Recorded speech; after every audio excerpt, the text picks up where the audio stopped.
Just a quick note here before we get started. My track, just for the first couple minutes, has a little bit of static, but just bear with us. That does go away, and it gets better over time, and then it completely goes away. We appreciate your time and patience with that, but just wanted to note that for you.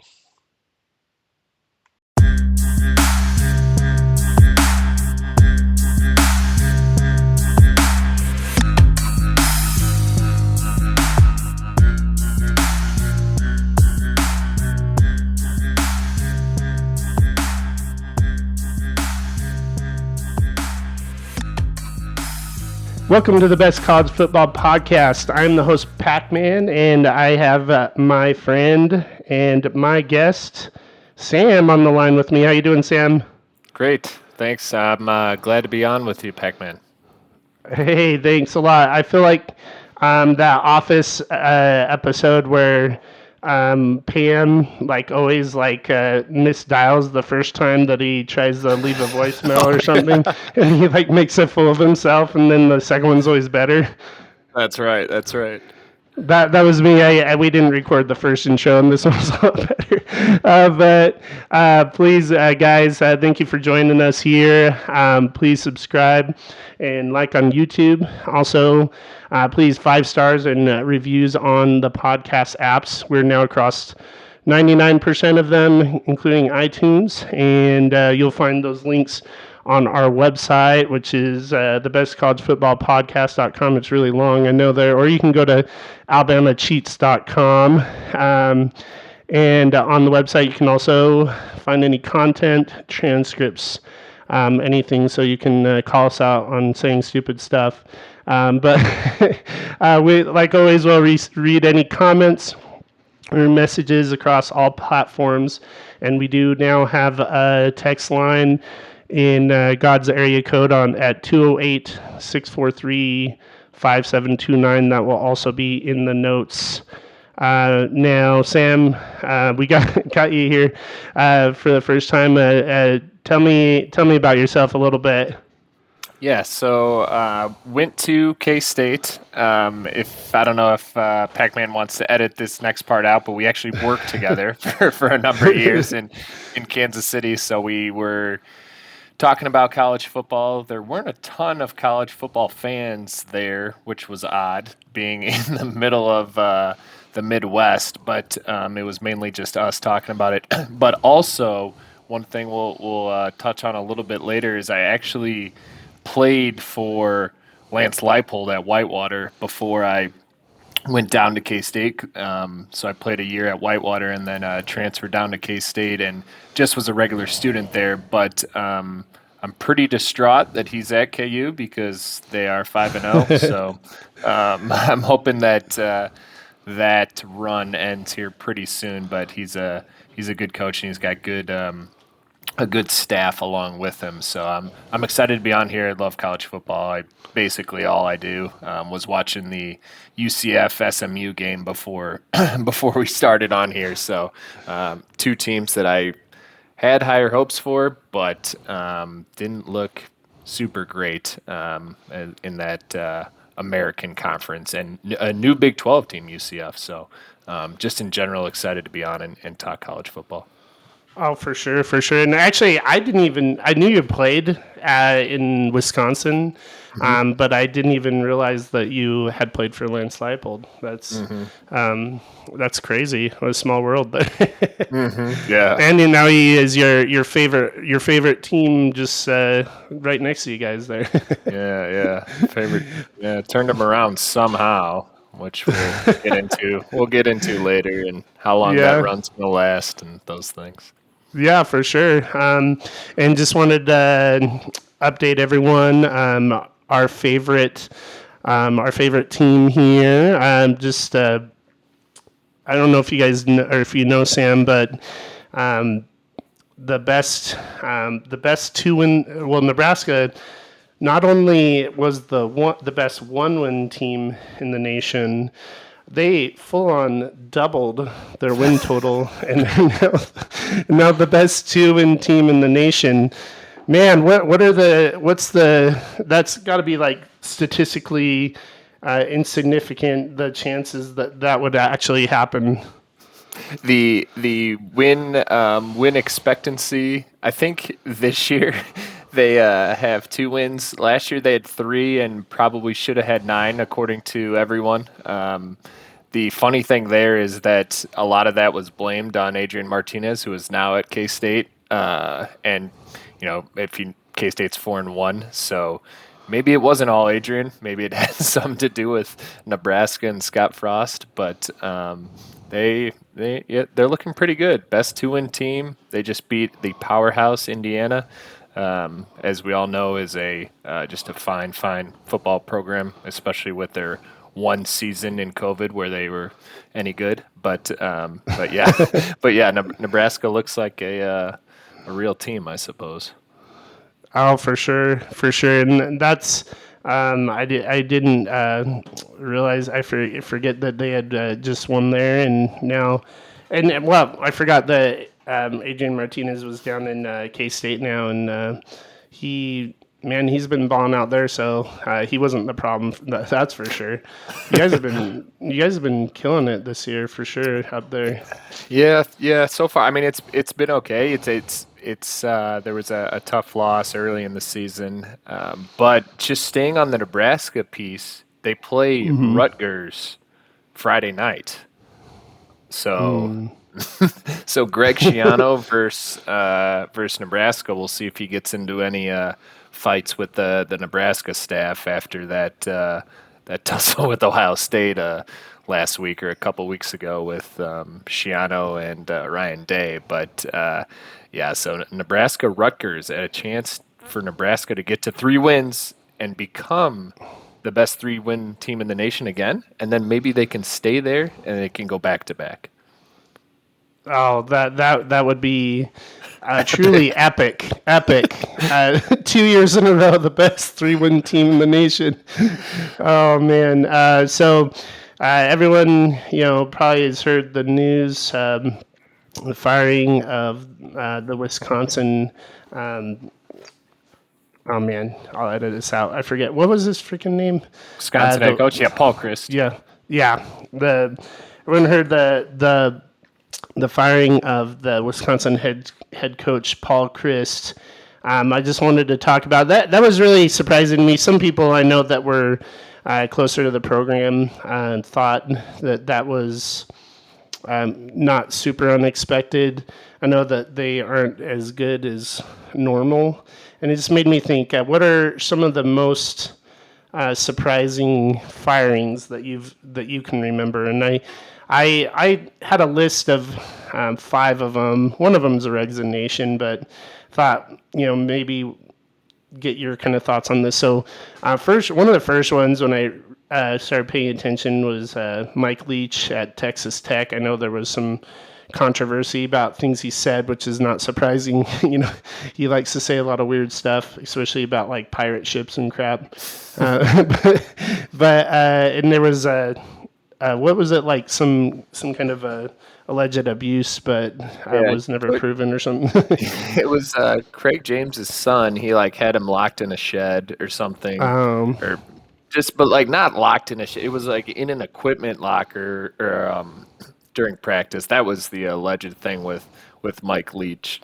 The thing about Chris too is I mean, did they really? It just seems crazy right now, right? Because the buyouts just don't even matter at all. They could be in, if you're in the Big Ten or SEC, I guess you just have $1 billion, so it doesn't matter at all. But Paul Chryst has won 13 games in a season, I think maybe. He's won 9 and 10 multiple times. I think they went 8-4 last year or 9-4, and they started off obviously very poor this year, but like you said, I'd heard the same from people around the program because I know fans, not people around the program, but there's tons of Wisconsin fans back in Chicago, and they were all freaking out about how bad they are, and it's well, you don't really know how it is to be. I mean, you're a perennial 10-win team, so it's one of those things, and one of the other ones I think you were going to touch on was Pelini. Nebraska fired Pelini after going 9-3 every year. and now they go 3-9. We talk a lot about Nebraska, but now they go 3-9, and so it's like, well, it's like you want to be careful. It's not just as guaranteed that the next coach you hire you're going to be winning 10 games. So it's a little bit of maybe some hubris from that Wisconsin fan base, but maybe not. Maybe they'll hire Jim Leonard, or I hope they hire Lance Leipold away from Kansas, but we'll see. Yeah, I wonder if he would take that, or if he has his name's been floated around so many times that he's either going to get like a huge contract from Kansas, which I guess it doesn't matter because they'll just buy him out or whatever. And yeah, it's just crazy, man. Fans are, you don't expect fans to be like running programs, you know what I mean? So like back in, I can't remember. So in Utah, when Utah moved to the Pac-12, there was they actually did decent the first couple of years, and actually the first year they're there, they had a chance to win the Pac-12 South, I believe. But and then there was about 2 or 3 years, or there was 2 years where they were not very good, maybe like 5-7 or something, and then they just slowly kind of crept back up as they had to. Even though the Pac-12 isn't great, they had to catch up on recruiting and stuff like that. But even then, they were. I had friends that were like saying we should can Whittingham, and he'd been there for like 15 years at the time or whatever, and just as the head. No, it wasn't that long, but at that time it'd been like 10 plus years. It's like, guys, chill out, and you expect fans to be crazy, you know what I mean? But I just think it's kind of weird when, the program acts like a fan would. Mm-hmm. Yeah, I mean, that's exactly what I was texting with my buddies. I was like, this sounds like if we were the AD. Like if I was just so mad that we just lost at home to Illinois by 30, I'd be like, all right, we need to fire everyone. But you can't actually act like a fan when you're running an athletic department. So it was a strange one to me. Like we talked about, I guess not to Wisconsin people. They were ready for it. Maybe Chris, couldn't handle it either. Well, maybe we'll hear more about the story, but a strange one for sure, a shocker. Not the other firings this year with Colorado and Arizona State and some of the other, those ones were expected. I wasn't really shocked by those. This one was like, holy cow. Mm. Yeah, I mean, maybe they have delusions of grandeur, you know what I mean, and a little bit on there because just think about it. They're not going to have divisions. I mean, they've been protected, and they've been. Utah has morphed a little bit in the last year or two, but Utah is similar, I guess, to Wisconsin. Is they just relied on their defense. Ran the ball well. And that's how they kept their head above the water. When they didn't have the talent than everyone else had, but they were doing that in. Arguably the worst division in college football in the Big Ten West. And, Nebraska was down. Who else was there? I mean, Minnesota had Iowa. 1 year. Iowa, They're all the same. All the teams are the same. They're just run the ball and play defense. And we don't actually even know if the defenses are that good or it's just that none of them can play offense. That's like the thing about the Big Ten West. Everyone's like, oh, their defenses are all in the top 30 in the Big Ten West. It's like, well, dude, they play each other. That's why. I mean, none of them can score. So. Yeah, I mean, it's like, we know, and we experienced, the talent in the offense last year in the Rose Bowl that Ohio State has, and we respect that. And those guys are freaks, you know what I mean? But that is not the Big Ten West. The Big Ten West is, it is what it is. But when they take the divisions away, they're gonna have problems. And you have UCLA, which is not much, but you have USC on the rise. So, I just kind of feel like they're biting off more than they can chew a little bit, and maybe asking too much. And that's the exact same way I felt when Bo Pelini was fired, and I was like, what the heck? Like, don't they win like at least 9 games a year? Like, what's going on there? You guys think you're Alabama or something? They were in but the 90s, but that's the thing that you can't. Nebraska can never get back to that. I mean, I at least hope they can't. They can't get back to what they were in the 90s. So they were right, they were thinking they should be 11, 12 Big Ten championships every year and national championships, and that's not it's not easy to get to anymore, especially with they were in Nebraska. Nebraska had every single person from the Midwest went to Nebraska, and they were steroids, and they would recruit Texas. Now they don't know where to right, recruit. The problem with Nebraska is they don't have like where's their recruiting spot right now. You can't really recruit Texas when you don't play any of those teams. You're a northern team, and Wisconsin should still be in better shape because there is a lot of talent up in that Wisconsin, Illinois, Minnesota area, and they can recruit out east too. right. So, what would you rank the? We talked about this. Interesting question here. What would you put Wisconsin and Nebraska like in their rankings? Where would you rank like a better position to be in as a coach, an incoming coach? Well, yeah, that is a good question. Depends if you're talking about now or in like 10 years, because on one side you get the balance of recent tradition at Wisconsin, right? Recent success, and a lot of people have had success, so that's a really good indicator. The thing is what Nebraska, what they're going to be able to do with the crap was it called when you pay players? NIL.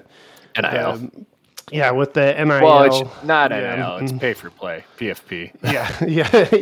yeah. It's pay for play that Nebraska would take advantage of, and I know Bud Elliott talked about that a couple times about how if they can just get someone that's a good coach and get all the boosters to pay people to come, that could make it a better place because.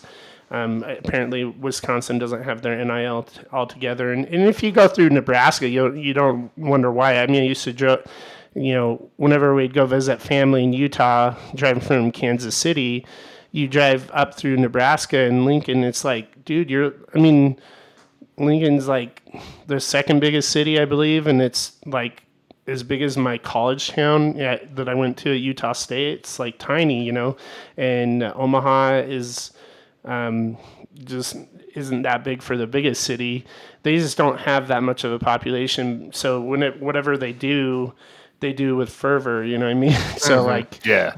I used to Uber on the side back in the day in Kansas City, and it was like, dude, their women's volleyball would come into town, and you just have Nebraska fans everywhere. You know what I mean? Any team they had come into town, and it was just insane because it's like there was nothing else to do, and I'm not insulting Nebraska. There's a lot of cool things, about the Midwest, but there's like nothing in Nebraska.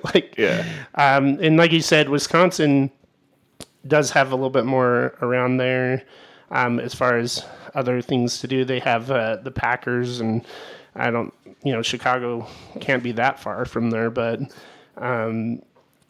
so I just think that the pay for player, the NIL, will make a big difference. But if I were to decide this year, I probably would still take Wisconsin and probably gamble on, recent success. But I think in the long run, Nebraska may be a better place. What do you think? Mm-hmm. Yeah, no, I would kind of lean that same way too. Wisconsin, you are right about Nebraska. If you do become good or get them even back to what Pelini was at, you would basically just be a kind of a godlike figure in Nebraska. Because like you said, everything's red there, everything's go big red, everything's Nebraska. It's just an unbelievable amount of pressure, even though you're just in Lincoln. So that piece is a little bit tougher. I do think there's more wiggle room in Wisconsin, but then again, they just fired Paul Chryst after going like what 70 and 20 or something crazy like that. So, Right. who knows? The money, none of it matters. All of it's just made up. Buyouts don't matter. All these schools have billions, millions and millions of dollars. So, it's just True. it's a wild time. Yeah, for sure. And if you had to, if you had to bet, who would you think's next on there? I would think it's. I don't even know if it's considered next with Brian Harsin because I think he's already been fired, right? I know you talked about it before, but the Auburn LSU game was bad too, but the Auburn Missouri game that was just not really real football, I think, at that point. But Harsin's been a lame duck all year. But if we don't include that, Neil Brown feels like one that they feel like the worst team in the Big 12 in a pretty decent conference this year, and he just for whatever reason hasn't gotten it going, and they have been kind of stuck in this spot where they've lost a lot of transfers every year. I thought he was a pretty likable guy coming from Troy, and for whatever reason, it hasn't worked out there. And that's the thing. I mean, in a conference that's only got it's just a small conference right now, right? Until they have Cincinnati and Houston and UCF and BYU join, so somebody's got to be in last, and when KU's not in last, then there's not really easy wins. So it's kind of a tough spot to be in when the entire conference is pretty decent. So you can't beat up on Vanderbilts of the world like you can in the SEC. So I know that we joke about that, but Vanderbilt, Missouri, those teams don't exist in the Big 12. It used to be Kansas, but maybe it will be again if Leipold leaves. But Neil Brown feels like one that's coming up soon. Yeah. What about you? I did the votes, and obviously most people voted for Harsin. Maybe I shouldn't even put that in there because that's pretty obvious. But the second one was Satterfield with Louisville. I think I probably agree with you with Neil Brown, but Louisville kind of gets some of the same delusions of grandeur there, where I think that I don't know, they think they're bigger, and plus he had flirted with some other schools, and they just lost to Boston College, which is like a really bad team. So I think that could be, but I think West Virginia fans are really crazy. You know more about them since you've been in the conference with them, but I know that they have really high standards, or anyone that has had a lot of success in the past are the ones that seem to be the to overreact a little bit. Who do you think would be able to pull it out better? I think Neil Brown maybe could pull it around better than Satterfield. I think it's one of those things that eventually they're going to fire him. Satterfield feels like, so it's kind of one of those things where it's every year. I'm always thinking, like, especially with Cunningham, and you're like, all right, he's sweet, like they're good, like this will be the year that they bust out for 9 wins. They always have a relatively it's not easy schedule, but I mean it's not super difficult. So I'm like, all right, this feels like that, and every year it's a letdown. So that and they've got all that money too, because I think they have like something crazy like a top 10 recruiting class. Because and that's with the pay to play thing too. Right. Yeah. So they've got a crazy class. So I don't know what kind of boosters they have or how that's working out. But if they've got Papa that much, John's, right? they got Papa running it. I thought they had to rename their stadium. No, I don't know. Who knows? Yeah. They did. What an idiot! Seriously, who would think that was fine to say? But that's what an idiot. So let's see here. So that's some good conversation. Next, I'll just kind of go over it quickly, just because we have a lot to go over here. But I like to, I don't know if anyone else likes this, but I like to kind of go over a playoff elimination, even though we know it's really probably going to be like Georgia, Alabama, Ohio State, and, Clemson or something like that. But, I swear, looking back and, this is reminisce a little bit. Remember when we're working together back in 2014 or 15 or whatever, and we're like, oh, we got to guess like who the playoffs are, who's it going to be, and we're just like, oh, I just like put that plus threw another team in, and it was pretty much was right. I think I said like Alabama, Clemson, Oklahoma, and then we said we had to put our own teams and put Utah in there, which was like not even Right. not even close. But then all of the other three were, which is like because it's been like a billion times. But I can't remember what you had put off in there, but I just remember writing it down. I remember that. There was the year when TCU and Baylor both missed it. Oh yeah. So that might have been the first year we had it when they ended 5-6. So they were both 11-1, and they just were like, no thanks. Neither of you guys are named Oklahoma, so you guys can just enjoy 5th and 6th. But I don't remember who I picked either. I picked somebody obscure, and I think they had maybe 6 or 7 wins.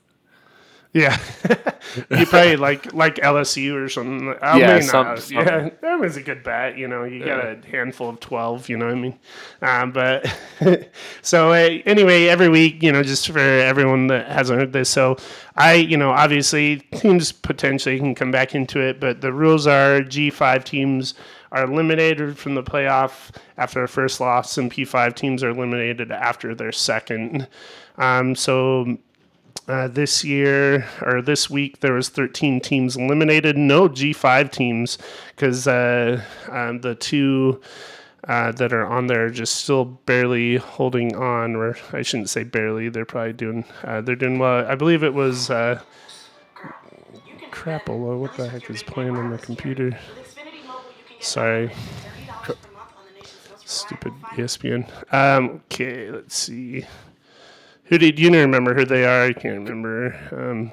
Two teams, two group of fives that are still undefeated. Yeah. They're in the Sun Belt. Is it Coastal? Yeah, Coastal Carolina and James Madison can't make James a bowl. Madison. They might be undefeated, but I know they can't make it. Cincinnati lost that early game, unfortunately. I think Cincinnati's a really good team. But I don't think they can make it. But who would that other? Yeah, well, it was. You're right. It was those two. Even though James Madison technically can't make it, but just for fun, I like cheering for the little guys. Mm-hmm. So it would be pretty awesome if one of them like came in and made it. Even though it's like. I don't even think it. Well, they couldn't obviously, but even if Coastal Carolina won out, they wouldn't like let them do that. And it's just shades of. Of course, if it came to like down to Utah, Coastal Carolina, I'd want Utah to get in. But it just brings back bad memories of having to sit through like 2 undefeated seasons and get left out. So when Utah did it in 2004 and 2008. But they actually ended up giving Utah national quotation. You can't see me national championship on there. So technically they're on there, but we know that they didn't actually win it. But they did spank Alabama though, and I think Utah's the only school that has 1-0 against Alabama. So it was like they kicked their butts too. It was really bad. But that was probably just kind of a letdown game for them. Definitely was. But let's see here. So who was eliminated this week? Good old. So Pitt was eliminated. Man, I can't believe they lost. Brutal loss. Yeah. Terrible. And then Texas Tech, Iowa State, Oklahoma, Baylor. They were all eliminated there. And In the Big Ten, that was Indiana, Rutgers, Iowa. In the Pac-12, Cal and Oregon State. And last one, the SEC, Auburn. I can't believe they're even still in it, but Auburn, Arkansas, and Texas A&M all eliminated there with their second loss. So there's, not a lot of teams left. There's only, out of the Power Five, only 44 teams remaining. So it's quite a bit of those, and two a group of 5 teams, and so it's kind of interesting to see how it falls. Obviously most of the SEC still remains at 10 there, and then Big Ten and ACC have 9 left. Pac-12 have 8, and Big 12 have 8, which is impressive for the Big 12 considering they only have 10 teams there. So.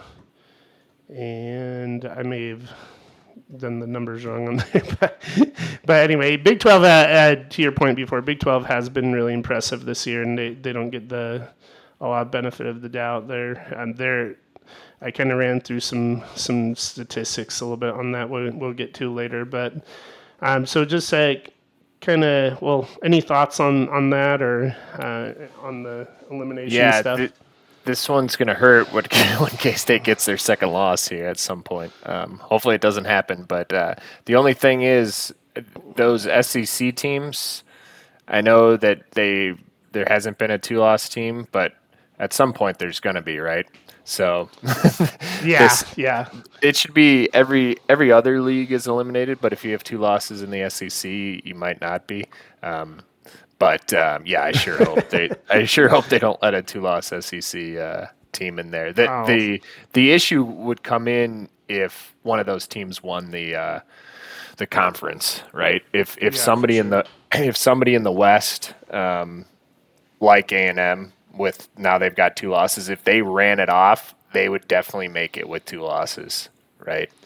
Because they lost to App State. And then they've got 1 conference loss. So if they ran off, which they're not going to, obviously, but if they did, they would for sure make it. So it should. For sure. It's the eliminator minus the SEC because they've got to be ranked. All those 2-loss teams have to be ranked, so the top teams have all the wins against them. So we know how that goes. That's big old Ponzi scheme of college football, where you win or lose against a ranked team, so it makes you look better for sure.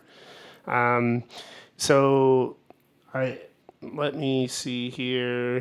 What would be worse, a loss? What would be a worse playoff, or what would make you more mad?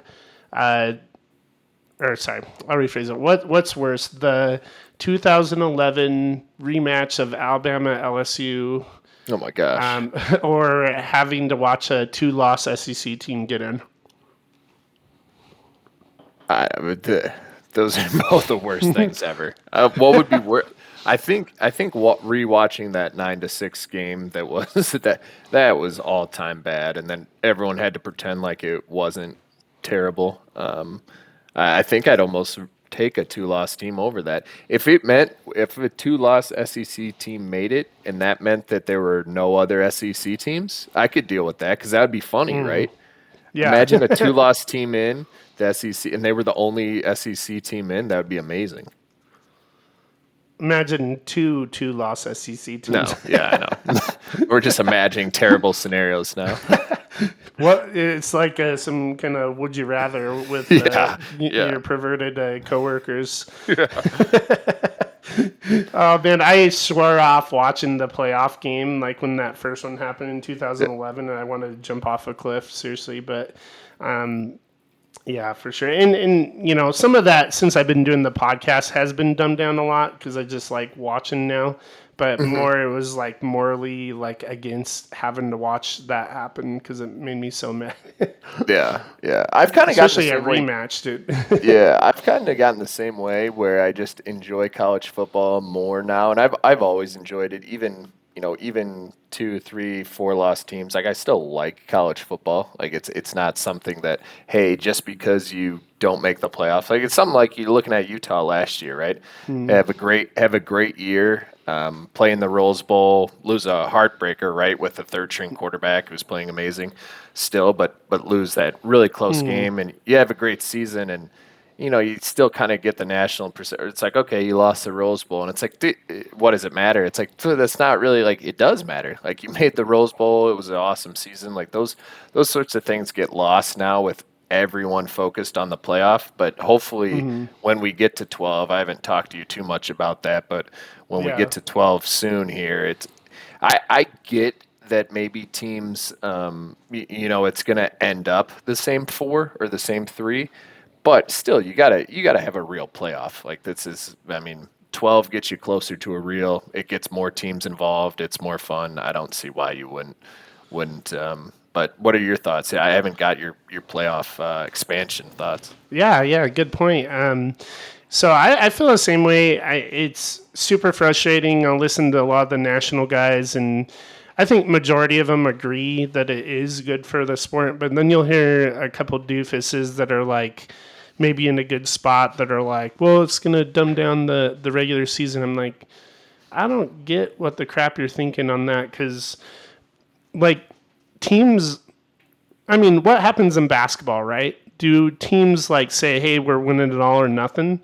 They actually count like, March Madness bursts as like a real thing. I mean, some of the smaller schools, they're just happy that they made it, and I'm not saying all schools would be like that, but it gives a lot of if they actually do it, where I think they'd said like it's like the highest rated 6 conference champions get in. So that not only adds it cool to get in to the playoffs, but it adds like a whole nother level of competition to the conference championship games, which adds, if the conference championship games are more important, that means like it gives a whole lot of extra important games to teams that might just be shooting for bowl eligibility, and then what else? I mean, if your team's like constantly getting to like 6-6 or 7-5 or whatever, it's like what are you looking for? Some crappy bowl? You know what I mean? Well, one of yeah, I mean that team could realistically play well, try to get to the conference championship game, or look forward to it, and then if they do well there, realistically get into the playoff. And um, I just think, even if it ends up, heaven forbid, Alabama and Georgia like swapping championships for the next 100 years, I think it still would add a lot of meaning to the regular season. So I don't really understand the opposite take on that. So I totally agree on there with you. Yeah, no, I mean it's you look at a conference like the Big 12, and for the most part, it's kind of already out of the playoff. I mean, unless you think team like TCU could run it all off, which I suppose they could, or Oklahoma State, but that it brings the games are more important. So it's just like you said. There's when they're talking about that, saying that they're not important, they're talking about Alabama and Georgia and Ohio State. The games already aren't important to them because if they lose one game, it doesn't even matter. So like now they could lose one more and it not matter. But like, what is that? You're talking about a very very small set of schools where the games may be, and I don't even think those games become less important, because, like you said, Yeah. you're playing for seeding, you're playing like it's no different. There's going to be intense push for that Big 12 championship that maybe right now is just to go to the Fiesta Bowl or whatever that's not part of the playoff, or going to that New Year's Six that's not in the playoff, and now that means, hey, you the Big 12 is probably going to be two 10-2, or two 10-2 9-3 teams play each other, and so the winner will go to the wherever the tie-in is, the Fiesta Bowl or Cotton Bowl, the non playoff bowl. But now, like, if that becomes, hey, there's only one spot, you're probably not going to get an at-large, but you win and you're that 6 seed or however it shakes out. I mean that becomes just even cooler. So yeah, we're on the same page. I think most fans would be. I don't really see unless you're, I guess, one of the 3 schools, you probably wouldn't be because you'd rather just be in the 4 and only have to win 2 games. So I guess, but Yeah. they can live with it. They've won national championships forever. Seriously. So yeah. Yeah, it adds. I mean, and also equals the playing field. I mean, I don't know what really would have happened. I even wrote a paper about this in college because I didn't want to write some political one where my teacher may not approve of my political beliefs. So I wrote a paper, a research paper on how the playoffs should expand. That was back in 2010 or 11, whenever that was. And I had proposed a 16-team playoff, but I'm totally happy with 12. I actually think 12 might be better. But I mean, so it gives a good playoff helps level the playing field as far as, so like the SEC teams. I mean, when was the last time Alabama had a true away game during regular season, like outside the South? It's like I don't know the stat. I was gonna look it up, but it's like an alarming amount of time. Not saying they're not a good team, but there are teams like, I keep on saying 2008 Utah or even 2010 TCU that like spanked Utah, or these teams that may not have got a lick back in the day. Yeah, I'd say probably most of the time they just get beat pretty good, but you never know. There may be a time where they hadn't, and they just hadn't got the looks because their schedule was bad or the competition was bad and whatnot. So yeah, I do think it does level the playing field for sure on that. Let's see here. So I was going to review some of the games here, and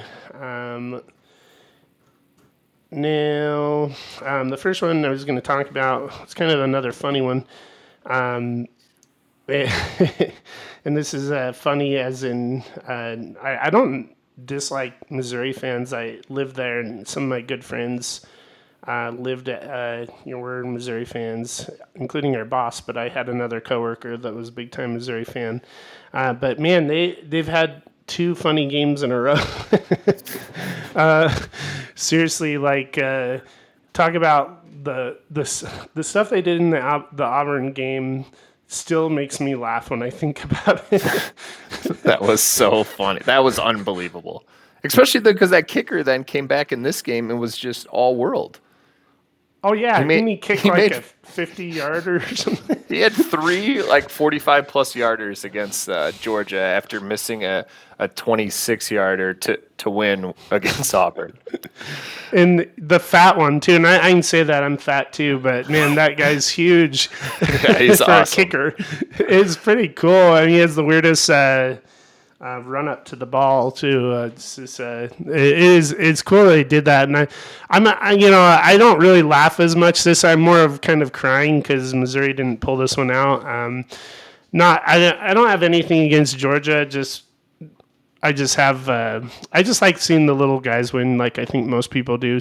So yeah, with Georgia, Missouri, I think everyone in the country was just watching it, knowing that the anvil was going to fall. The Acme Looney Tunes anvil, was going to fall on Wile E. Coyote, Missouri. And, we were all hoping, that they would win, but we all knew they wouldn't. So how amazing would that have been if they'd pulled off that upset against Georgia? It would have been incredible. I mean, I was thinking it was going to happen for a little bit. I mean, I was probably the same way. You're just hoping. So maybe you're being, in my mind, you're just hoping that Missouri would pull it off. One thing I was going to say is about Georgia, and of course, once we say this, they'll probably go on a tear. But on offense, I don't know what they really like. What do you like? What is Georgia's offensive identity. Like when I watch them, I'm like, I'm not really that impressed. Like when they run the ball, I'm like, they're not really good at running. Like they're okay, and Bennett and I think we're all just remembering the Oregon game when we think about Georgia, where they were just unbelievable. But since then, whenever I've watched them, and granted, I'm not watching a ton of Georgia football, but I'm not as impressed as I should be, or about the next team that we're going to talk about. Oh yeah, for sure. I agree. I mean, it was like Stetson. It was all about how Stetson Bennett had come back. He's so much better. He's not the walk-on guy that he was before. But I don't know. I think the Oregon game, they were just. I mean, Oregon just played really bad. It's a quasi-home game. People, I think, underrate the difficulty of traveling across the country. Across time zones, and playing all the way. I believe it was in Atlanta. But yeah, they don't have a great identity, and usually they would be a running team. I was watching. I don't watch a lot in the NFL, but I can't remember what team, and you may know, but I was watching Nick Chubb just like totally like destroy people, and I was like, dude, that guy's thick, man. And I forgot that he'd gone to, I believe he went to Georgia from the top of my head. The good old days. But I'm just like, dude, where's that nowadays at Georgia? You know what I mean? Mm-hmm. Yeah, they had DeAndre Swift then after Nick Chubb, and they had Gurley before that. They probably have some good backs that we're not giving enough respect to. But, 36 for 169, 4.7. I mean, that's Missouri. I mean, you should be doing whatever you want. You should be doing whatever you want all the time. And I get it; it's on the road, but that's not a real. And you're everyone's Super Bowl, but they've got to step up a little here too. And I don't know if you mentioned it before we stopped, but it's not like Georgia's defense was even perfect that game either. They let Mizzou move the ball a bit. So just a weird game overall. Maybe Georgia has some flaws. Maybe not. Maybe we're toying around with Kent State and Missouri. So, well, do you think any other school would get as much of a benefit of the doubt? I mean, they did move down to 2, but still. Yeah. If there was a different team that looked like that for 2 weeks in a row, then no, you'd be having a lot of concerns. I think there are legitimate concerns, so we'll see when they play. Who will they play here soon? Tennessee and Florida, I suppose. But they're still just so much better than those teams that I don't know if it'll matter. But maybe Tennessee can throw the ball on them. So we'll see some of them. And their schedule is super weak this year. So they don't. Yeah, well, they get to play Auburn as the crossover every year, right? Like that's their crossover rival game, and Auburn is horrendous, as we talked about. So poor Auburn, man. Yeah. They have to play Alabama and crossover with Georgia every year. Every year. That's amazing. It's like Georgia Tech. They have to play Clemson, and Clemson's their crossover, and then they have to play Georgia every year. It's like, dude, poor Georgia Tech. That's hilarious. That's for sure. It's crazy that.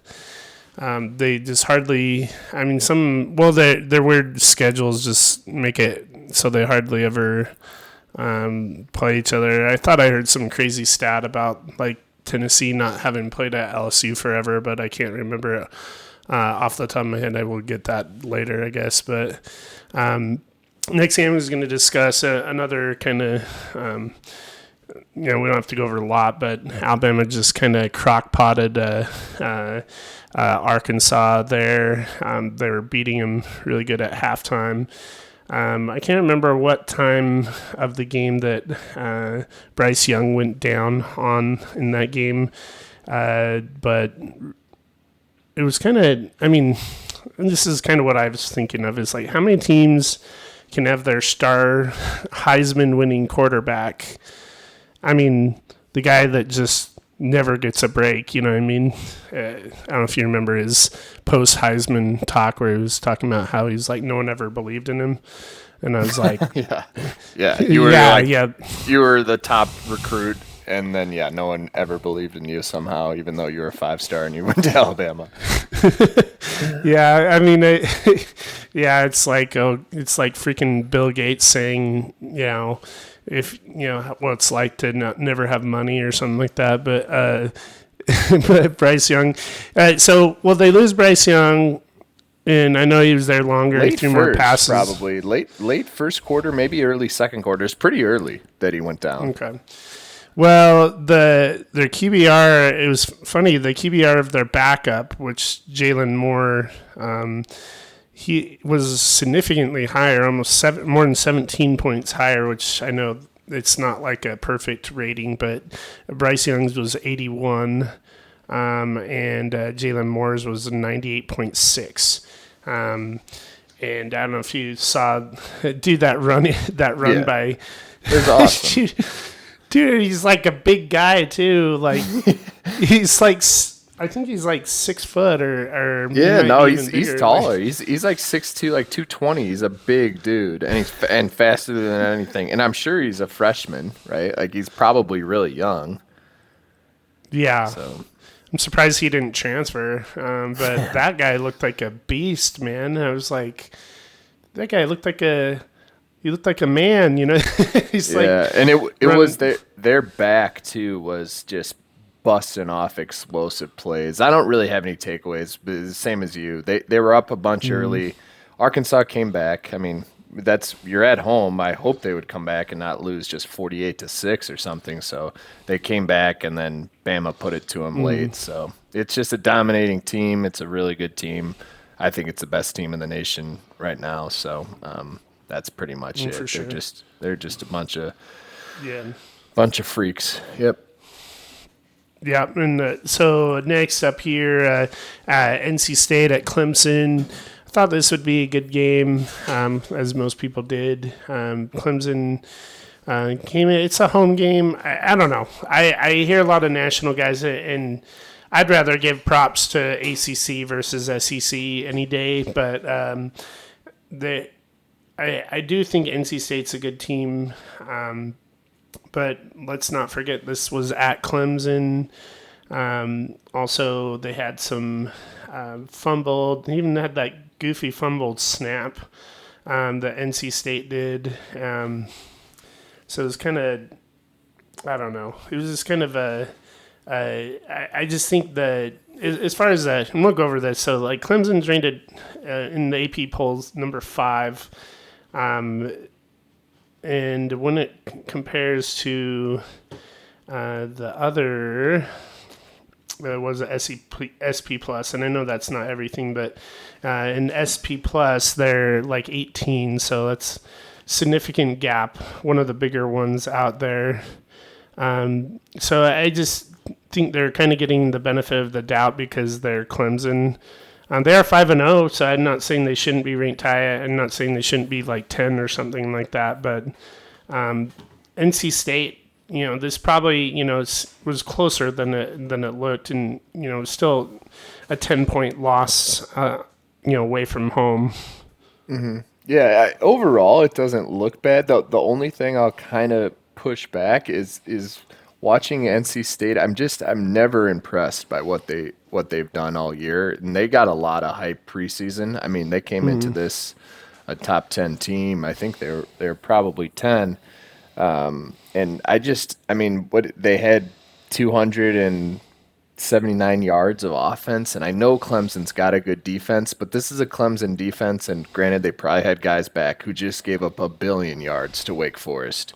So it's been, and Devin Leary, like when I watch him, because I'm expecting him to be so good, and it's just, I haven't seen it yet. So we'll get into it when we talk about the matchups for this week. But I'm a little bit disappointed. They squeaked by that ECU early in the season.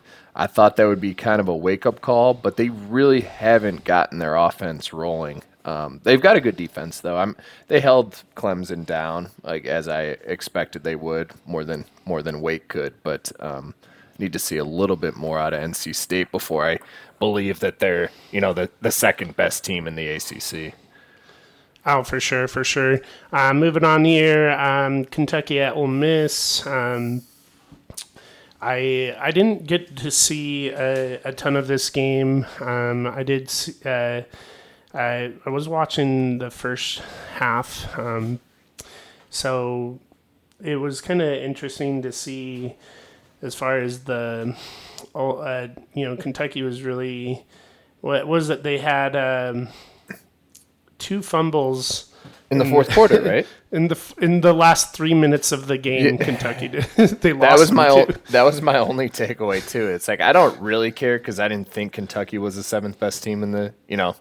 It's one of those things where it's like I don't think they're the 7th best team, so that you can take this road L and go home. But you fumble twice late like that. I mean, you can't have it, right? You're not a top 10 team. Still a really good team, Kentucky probably, but it's those types of mistakes are just those are supposed to kill you, and they did kill them. So that's almost as funny as Missouri, Yeah. Oh shoot, man! But yeah, no, for sure, and we don't have to worry about SEC teams getting the benefit of the doubt. I mean, hey, they lost to a ranked team, so they must be ranked. Yeah, that's true. So next one, I think you'll have more insight on this one than I will. But Oklahoma State at Baylor. Just one thing I thought of. I watched all overtimes of the Baylor BYU game in the first was that week 1 or 2 or whatever it was. And I just remember coming away with I think Baylor was ranked number 7 at the time, and I was like.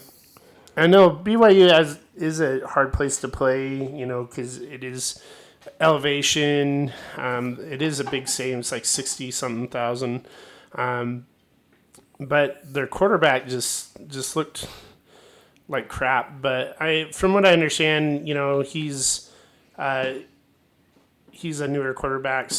And he has looked like he's been doing better. But I don't know. That's kind of what I'd taken away when I was from the earlier games. I don't know. What are your thoughts on that? Yeah, this one was a little bit of a strange game. I went back and rewatched some of it on YouTube TV. They've got a pretty good summary that they do, and you can watch the key plays, and it's more than just touchdowns. So Oklahoma State had a kick return touchdown, and then they had another return past the 50, which I think they also scored on that possession. So it was a strange game in that Baylor was moving the ball pretty decently for a good chunk of the game, but they really couldn't score until the third quarter. So the game flow was just very odd. Once you get those long kick returns and touchdowns, the game flow doesn't seem to make much sense because now Oklahoma State's the team that's up 20 points, but they don't feel like they've done anything on offense, and it's because their special teams have played so well. So those games are always strange. So I don't take a lot from those games just because it doesn't seem to represent who your team is when you get a bunch of weird plays like that. Spencer Sanders has been better this year. He's been actually really good all year, but for Oklahoma State, their quarterback, he threw a terrible interception on an out route where he just threw it basically like when you're in first grade and the guy runs an out and you just throw it to where he starts his outbreaking route, and it was an easy pick, and Baylor scored after that. The only thing I'll say about Baylor is, I think they were overrated. They had a really good year last year. They're still trying to figure out who their receiver is, and this Monterey Baldwin, who had 2 touchdowns, and he is faster than anything. Finally stepped up for them. So I can see them now that they'll be kind of forgotten about, getting maybe back into the picture just based on their defense. Like their defense is still strong. So Baylor is one of those teams it's probably going to be doubted a bunch now, that may still hang around in the league for a bit. But Oklahoma State's the the top team in the conference now. They'll have some tough games, of course, coming up, but a road win at Baylor, still a really good win for Oklahoma State. Oh, for sure. And I just didn't even, I don't know, I didn't even think of that. It was at Baylor, so that adds another, you got to go all the way to Waco, and in the middle of nowhere and go play there. Have you ever been to Waco? It's a nice, cool new stadium, but that's not really one of the top 5, 6, 7 atmospheres in the Big 12. There's just not a lot of people that go to Baylor and TCU. So TCU is kind of the same way. That's a very poor atmosphere in general. Oh, yeah, I guess the religious schools. Baylor Stadium's probably not even that big, huh? Right. It's not. I think they're both in the – I think TCU had their largest crowd, and it was 50-some thousand, but they got a bigger stadium. It just – some of the shots, they just don't seem to fill it. There's just not a lot of – there's probably just not a ton of alums since it's a smaller school. But for sure. But, yeah. Now, next one, going on the track of the Big 12 here. So I thought I was, surprised. I didn't think Oklahoma was that great. I think they were still Oklahoma, and I just Kansas State was awesome with their win, last week, 41-34. I was super excited for Kansas State. But I thought, whatever, it's Oklahoma, and then they go and get. I know it's at TCU, but like you just said, it's not the best home environment. And then these got trounced by TCU. They went down 24-55 at TCU. Any thoughts on that, I guess?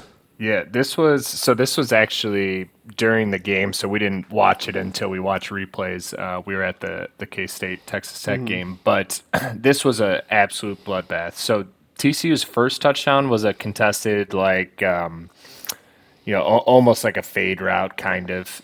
So it was at least covered.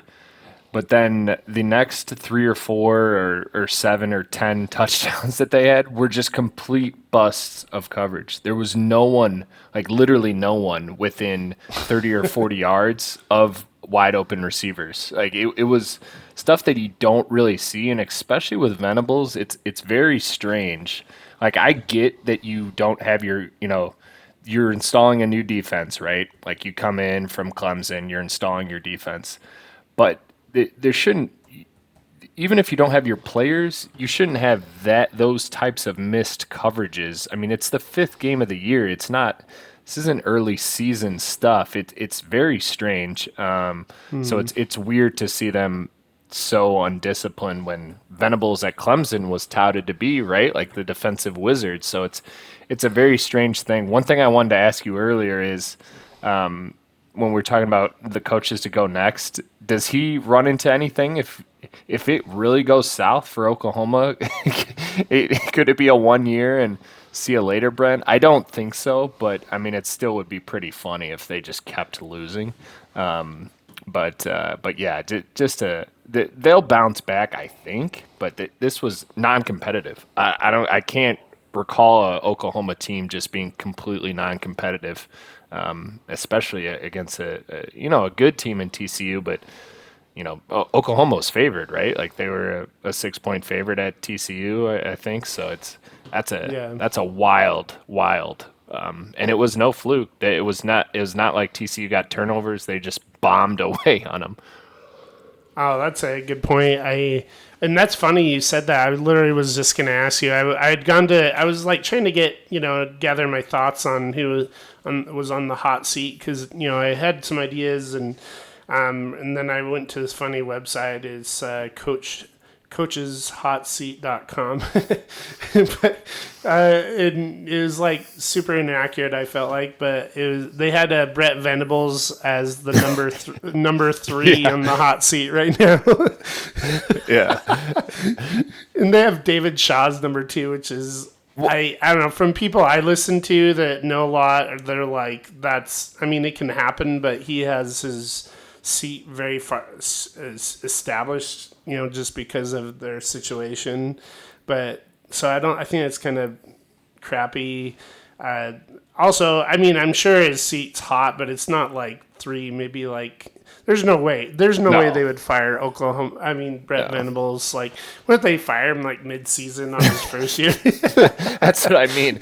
They're just sitting at like 3-6. Like they're all talking like, "Oh, it's okay, it's okay." Like Lincoln Riley was the reason we were bad, even though they weren't bad. They're amazing. They're like, now we got Venables, and then what if they're just sitting here 3-6 or something? Where we get to the end of October and they're just 3-6, like coming off a loss to KU at home or something. Dude, Oklahoma fans are gonna. A wild group.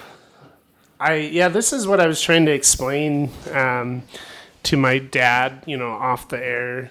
So my brother lives in San Antonio, and his in-laws and like their whole family are like huge Texas A&M fans. Like his father-in-law was like an institute teacher or something like that, even, and they just in love with Texas A&M. And I was trying to, and so obviously they hate Texas like hardcore. And we'll talk about how Texas fans are like the worst fans. I'm like, yeah, I know, like, just from my experience and, living in Big 12 country, like, people don't sit there and say, hey, I love Texas fans.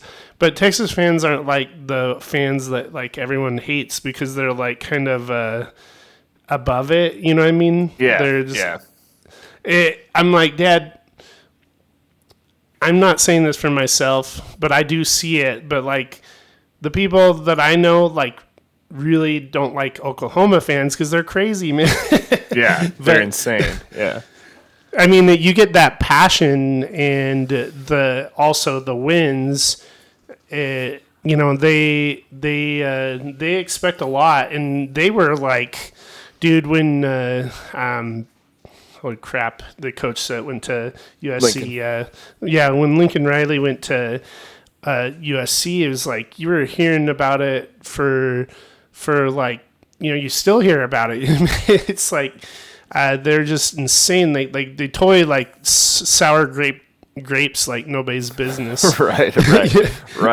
And it's funny. I mean, I'm not saying I would be any different about it. You kind of get into a mode where you have to talk yourself into it. Like, no, he was terrible. Lincoln Riley left us in a terrible spot, going to like 4 or 5 years playoff. Somehow that's terrible, but you kind of have to convince yourself when you're in a situation like that, because the other thing of acceptance that, hey, we're going to the SEC, we got a new coach, who knows what's going to happen now. We were running through the Big 12, and now we're going to be in the SEC, and so it'll be interesting. I mean, Venables is a K-State guy. He played linebacker there and he coached there. I don't necessarily like him a ton, but he seems like he's gotten he's not as crazy on the sideline as he was at Clemson. They used to have to hold him back, and his temperament seems different.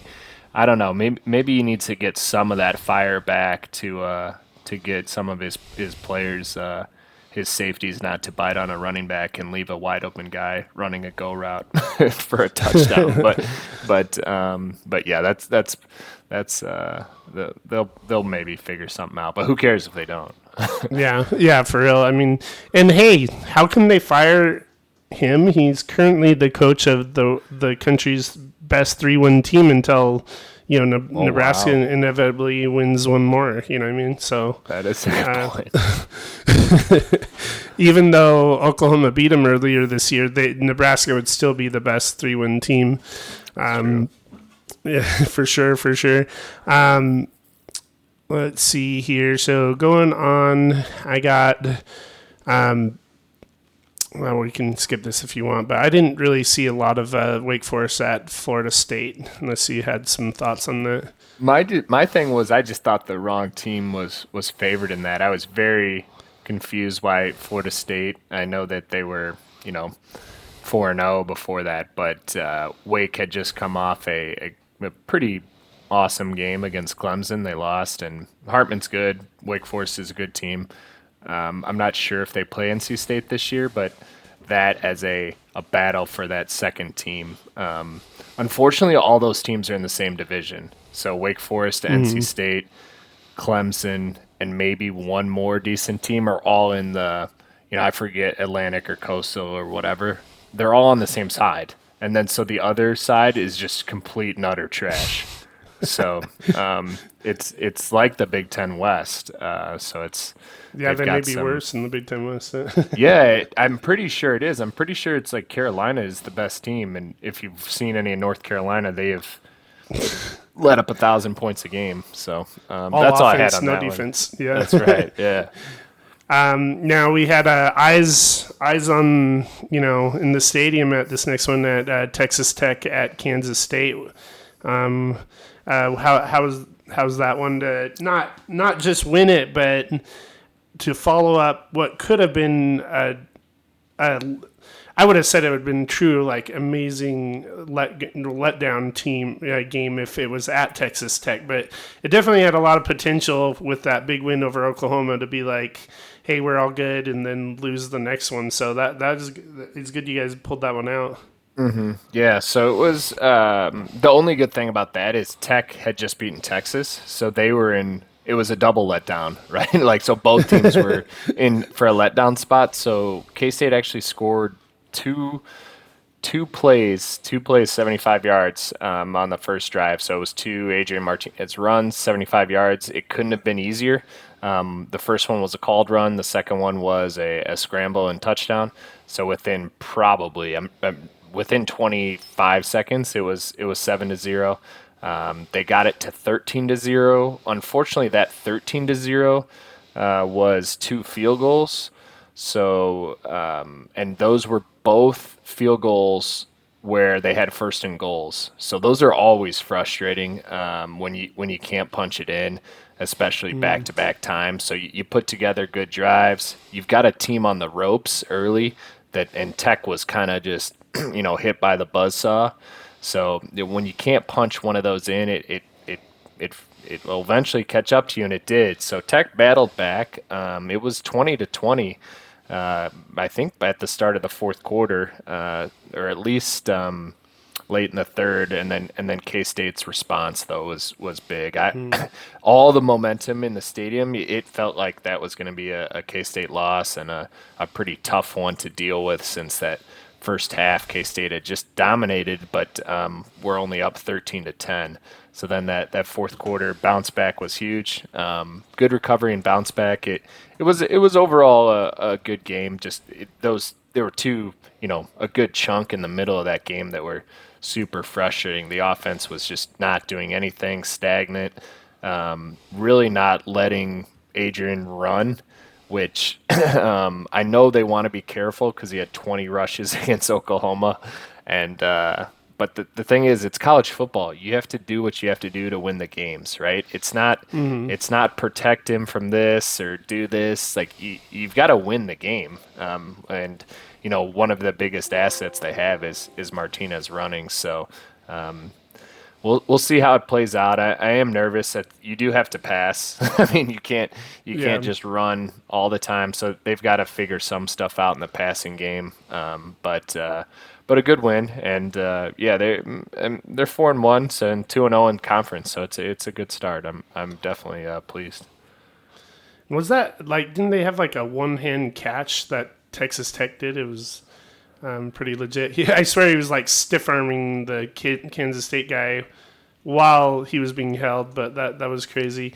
And I was gonna say, Kansas State and Utah has plenty of these, but they have a history of quarterbacks that are pretty much just wildcat, right? I guess that makes sense. Or K-State wildcat quarterbacks. You know what I mean?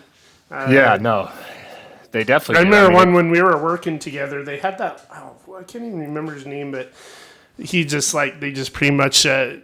He was just a wildcat. He literally just never threw it. But they've always been decent, Yeah, no, and Colin Klein, he's the offensive coordinator now, was the guy in 2012, and he was up for the Heisman, and so he actually calls the plays now. So it's pretty funny that it feels like at times he's trying not to call the plays that he ran because he doesn't want Adrian to have to get killed like he did on every play, because the quarterback run game it's a brutal thing, right? You're running your quarterback kind of up the middle of the defense a lot of times.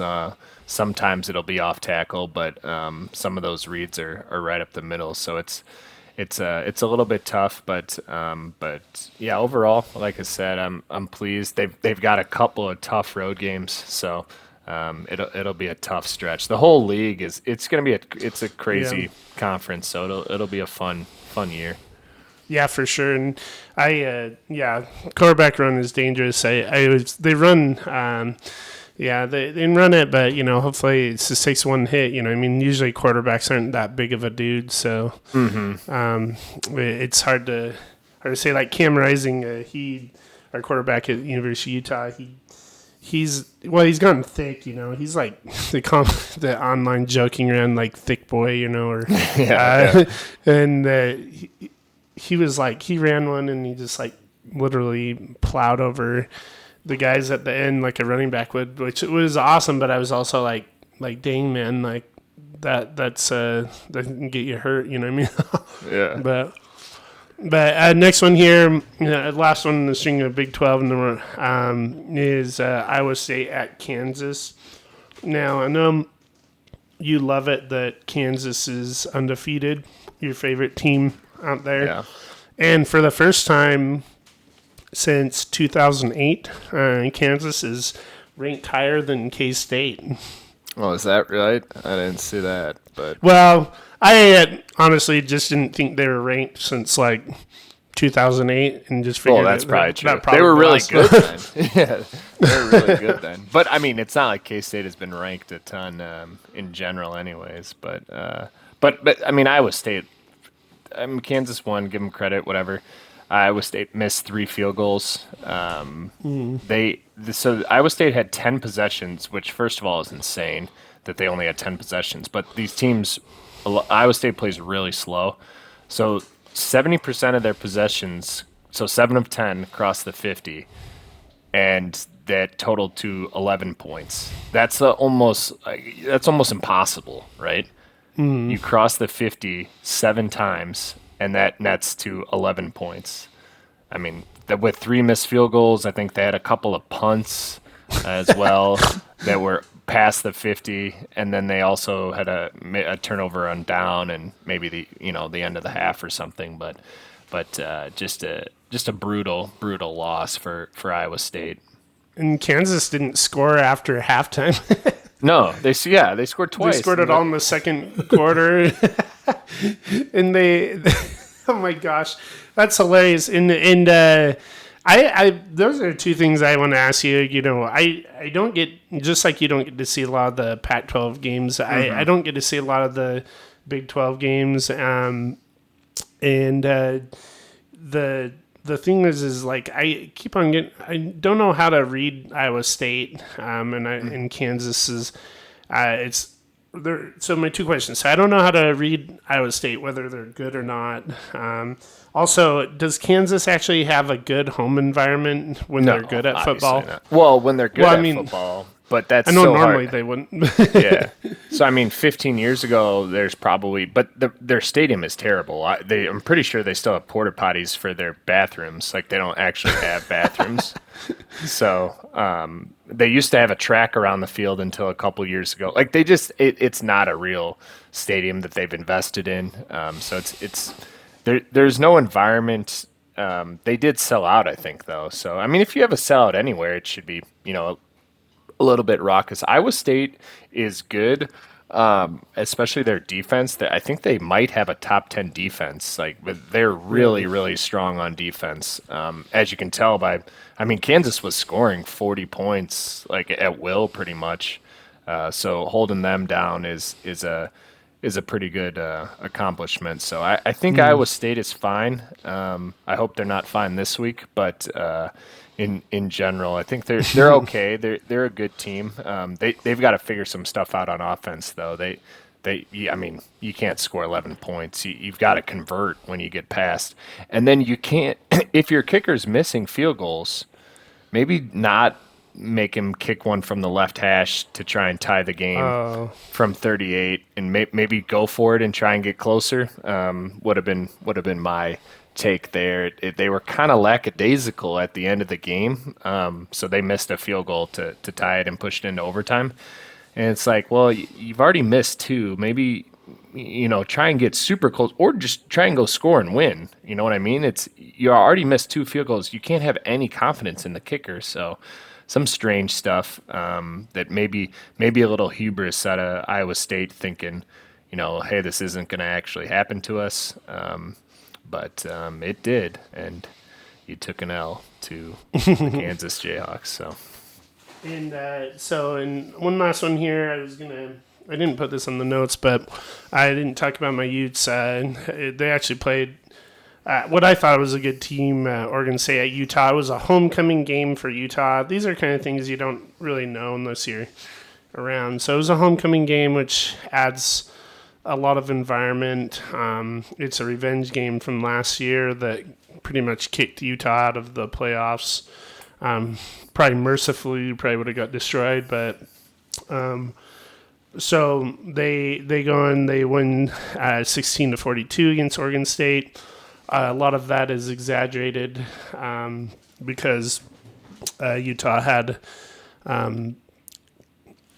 let's see, how many was it? They have a pick six. I feel like I watched some highlights and the Utes had a pick six. Yeah, Clark Phillips III had 3 interceptions. Oh my gosh! Yeah, he's our star. He's our star cornerback. He actually got rated the National Player of the Year, I believe, or one of them. And he got, he's a freak. We actually stole him a couple years ago from Ohio State somehow. He was committed to Ohio State, and he flipped over to us. And it's because we have a track of the one before him. I can't think of Jalen something, but we on have the Bears, right? Jalen Johnson. Yeah, there you go. You're way better than me at that. But we have a holy crap. Come on, ESPN. We have a track record of getting these guys, and we start them early, and they leave after their third year. But they get the reason Utah's a desirable place for them is because they play a lot of man defense, and really develops these guys. And for some reason, Oregon State thought it would be, smart to throw it his way over and over again, even though usually offenses just throw it the other way. So he gets a lot of that man practice that he may not get other places. So that was a good game. Maybe a little exaggerated. I don't think Utah's that many points better than Oregon State. But it was a good win. The thing is like we've talked about, all these teams would have been ranked if they're in the SEC, so it would look better. You know what I mean? Right. And I don't really care that much. Utah's probably slightly overrated, but as far as it looks a lot better on the resume. If Washington State was ranked after being undefeated, and then they end up losing. Oh yeah, they shouldn't have been ranked. But after the fact, Right. Same thing with Oregon State and stuff like that. But one question I wanted to ask you about Utah. If Utah was playing, if they had a rematch on a neutral site, Utah and Florida, what do you think the spread would be right now? Just the way the two teams have played since then, it couldn't be more opposite, right? And really, the Utah with the 2 goal, red zone blunders against Florida, it would have been not an easy win, but it would have definitely been a Utah win. So I think it's probably anywhere from 7.5 to 10. Utah favorite if they were to replay Florida right now. Just crazy the way that happens, but yeah, that was an interesting one I was thinking about earlier.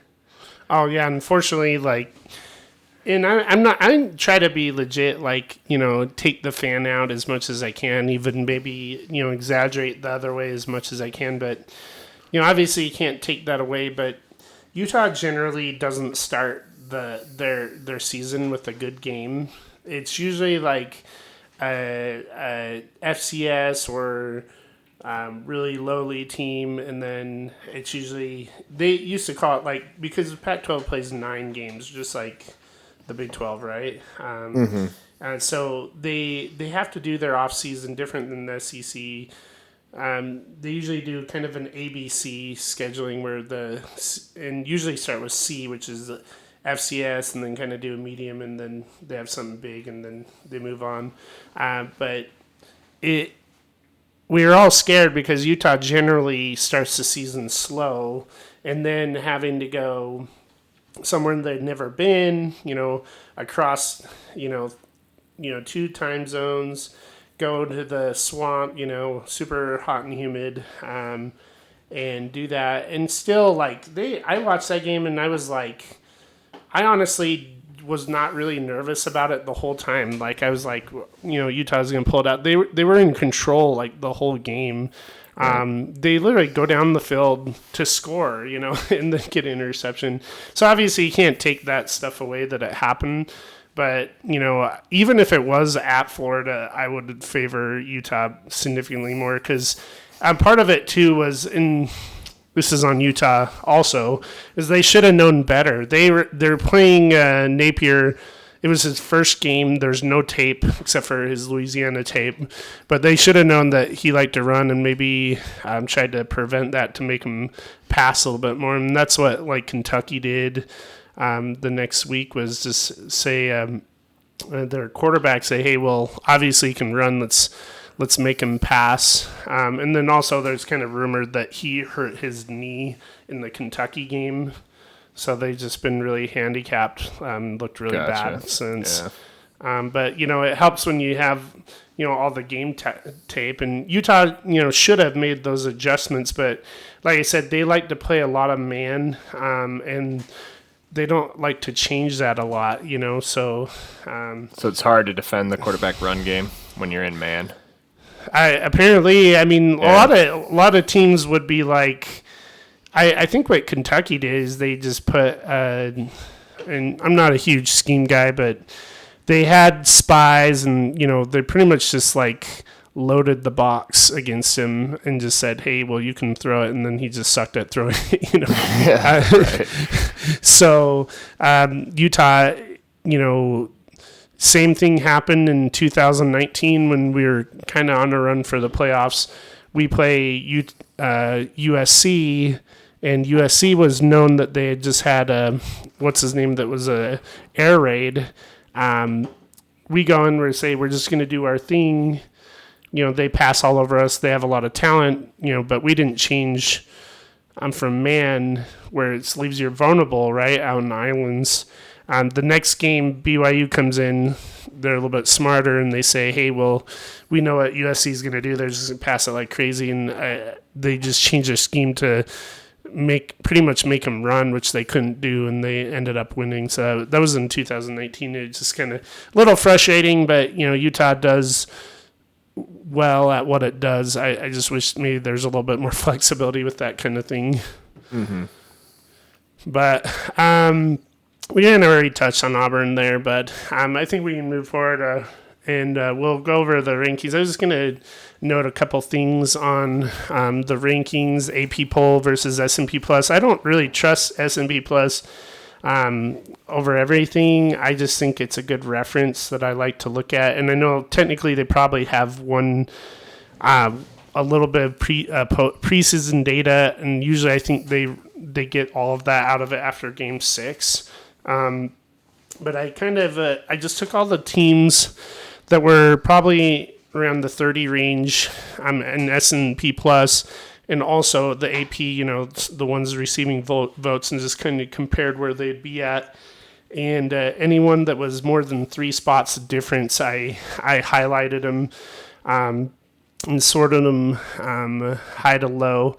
And one interesting thing is S&P Plus, and like I said, this may be a little skewed because of preseason data, still has Texas and Oklahoma as 5 and 6, but the AP poll has them at like 41 and 40, respectively. I mean, Texas actually didn't get any votes, so that's why I just put them at 41. But Oklahoma was the last of receiving votes. Minnesota is 10 in the S&P Plus, but 34 in the AP. Texas A&M is 23 and 38 in the AP. Couple of the on the other side of the spectrum was Kansas, your favorite. They're in S&P Plus at 55, and in the AP poll 16, which is a kind of an amazing jump there to go unranked to 16. Syracuse is 58 in S&P Plus, but also 22 in the AP. And some of the other overranked ones that I'll notice here too is BYU, Wake Forest, Clemson, Oklahoma State is kind of notable too because they're obviously number 7 or is that what they are? But they're up there in the top 10, but S&P Plus has them down at 17th. So I sorted them. I put it on Twitter and I was like, hey, this is interesting.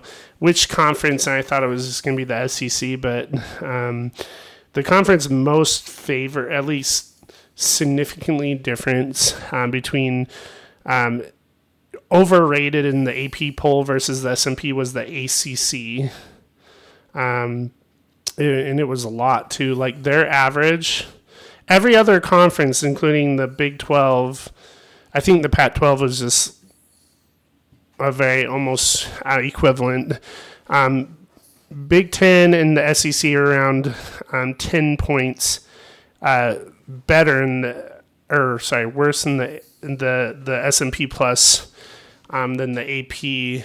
But the ACC were on average 22 spots higher in the AP poll than the S&P Plus. So, with a grain of salt, it's just kind of saying that, these teams, including Clemson, are just, overrated, including NC State too. Like NC State's like 14 spots higher in the AP poll than the S&P Plus. Just kind of an interesting note. I don't know if you thought anything on that or. Yeah, the two of the teams that I like on the I actually do like Purdue, okay, if O'Connell comes back, but two of the teams I like on the difference there are Mississippi State and Cincinnati. I've watched a decent amount of Cincinnati and a little bit of Mississippi State. I would think that they're trending more towards where their S&P Plus ranking is as opposed to where they are sitting right now in the AP. But yeah, no, this is super interesting. I wish I knew more about what goes into S&P. Some of the strength of record stuff is why I would think that the ACCs are overrated, just because we talked about it earlier. The rest of the conference, like I'm pretty sure all those teams are in the same. I'm pretty sure every single team listed there is in the same side of the ACC. So the other side of the ACC is just complete garbage. So I think it might take into account those teams, which are probably ranked. You're talking like maybe in the 80s and 90s, like some of those teams that we mentioned before. BC. Who else is in that? Duke. Even though Duke's better, but some of those other I forget if it's Coastal or what it is. Louisville's probably on that side. So those teams are maybe bringing some of that down. Yeah, for sure. And it's not exact. And you can tell and like I said, I'm pretty sure after this week they start taking preseason data out of it. It's just these algorithms they use. But like Clemson, I've watched a significant amount of theirs, and I'm just like I don't think they're the fifth best team in the nation, but the S&P has them at 18. I don't know if they're that much, but just kind of that's a significant jump, jumping from top 10 to almost 20, you know what I mean? Yeah. Top 5 to almost 20 there. So thought we'd kind of look up further here. So coming up this next week, I usually pick out about 9 or 10 games that are interesting. Look at, and first one, chronological order here is 2 of your favorite teams here, Texas at Oklahoma. So I think we'd said, they're the first unranked matchup since 1998. Kind of some interesting stuff there. Texas, this was surprising. They've led the series 62-50, but most of those were before 1948. So that makes sense because Oklahoma's won like a ton of times recently. They're 5 in a row actually, Yeah. and not just that, they've won very consistently against them. What are your thoughts on that one? Yeah, so basically the teams that are leaving the conference for the SEC it's the only matchup this week of 2 unranked Big 12 teams. So every other Big 12 matchup has at least 1 ranked team. So that's incredible. And I didn't also, realize that. yeah. Also, any outcome is hilarious, right? Because if Oklahoma loses, they're now 0-3 in conference. I mean, that's hilarious. And Yeah. if Texas loses, and Texas losing is always funny because it always happens every year that they're picked to win the conference or be right up there, then they'll be 3-3 overall and 1-2 in conference, with losses to Tech and Oklahoma, who aren't even the top of the conference really. So they'll still have their hard games in front of them, and they already played West Virginia as their only win. So this is a huge win-win just all the way around for any Big 12 fan that's not a fan of Texas or Oklahoma. Oh, for sure. I mean, especially if their wagon falls over again, right? Yeah, true. And I forgot to mention, what I was going to mention this year, Big 12 has a lot of ranked teams. Their second highest percent of teams ranked at 4 of them. Now that's 4 out of 10 versus like SEC has more, but they have 7 ranked teams, but they have 14 members. So that puts Big 12 at number 2 in percentage wise, as far as the the highest percent of ranked teams. I agree with you, and it kind of brought it to my memory when you were saying the other ones had all ranked matchups. I do think the Big 12.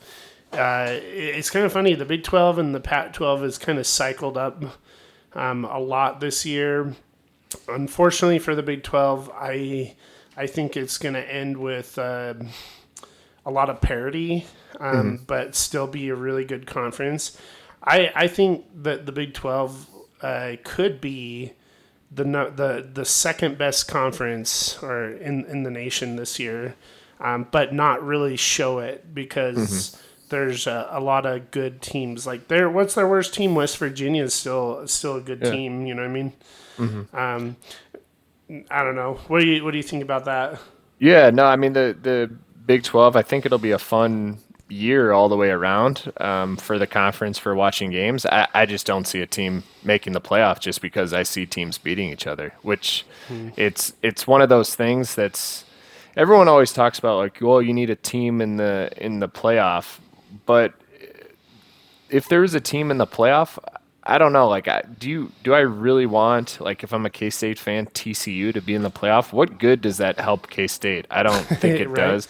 Like, it gets you some money, right? Because I'm sure there's a payout for the conference, but like, I don't have any incentive to be like, oh, because it's an SEC thing to do, which always bothered me. It's like, dude, you're a fan of, Mississippi State or whoever. Like, Alabama being good means nothing about Mississippi State as a program. So, like, you cheering for the SEC, I mean, granted, like, I like the Big 12, so I like when they play decent out of conference and the conference gets respect. But I don't like necessarily want teams like that, winning the national championship. That only makes it harder for K-State in my mind. So I've kind of got a different view. But yeah, I think it'll be a fun conference season. I just don't see a team making the playoff, which is fine. I mean, we're gonna get to 12. and hopefully that won't matter anymore. But yeah, that part stinks that they'll probably be a 10-2 or 11-2 after the championship game, and that team will be, in the 5th to 7th or something like that. Yeah, it's kind of interesting. Usually Pac-12 kind of dies like that. But like you said, I mean, it's actually awesome. That's why they have, Pac-12 After Dark. It's fun, usually fun. Not saying that I think Big 12 is better, than the Pac-12 is in the past, but as far as like parity-wise, so far, Pac-12, kind of lucked out a little bit because some of those teams that, there's still a lot of games. I think each team still has like 2 or 3 tough games left, so it still can happen. But, USC pulling off a couple of wins that would have usually dropped in Oregon too, outside of Georgia, and Utah, all doing it kind of at the same time. And I hope I don't jinx them, but kind of makes it look a little bit better now. Yeah, that's they've got because I feel the same way. I wish just USA would just lose all their games. So yeah, exactly. But, the Pac-12 feels like it's got some more top-heavy teams that can really make a run at the playoff. So that they seem to be in good position. But like we said, Utah's got UCLA and USC coming up. Mm-hmm. Obviously, then USC has Utah coming up, if you just talk about that. So we'll see in 3 or 4 weeks. It might turn into the Big 12 too, where they're all beating each other. Yeah, which is even worse because we have a really bad bottom.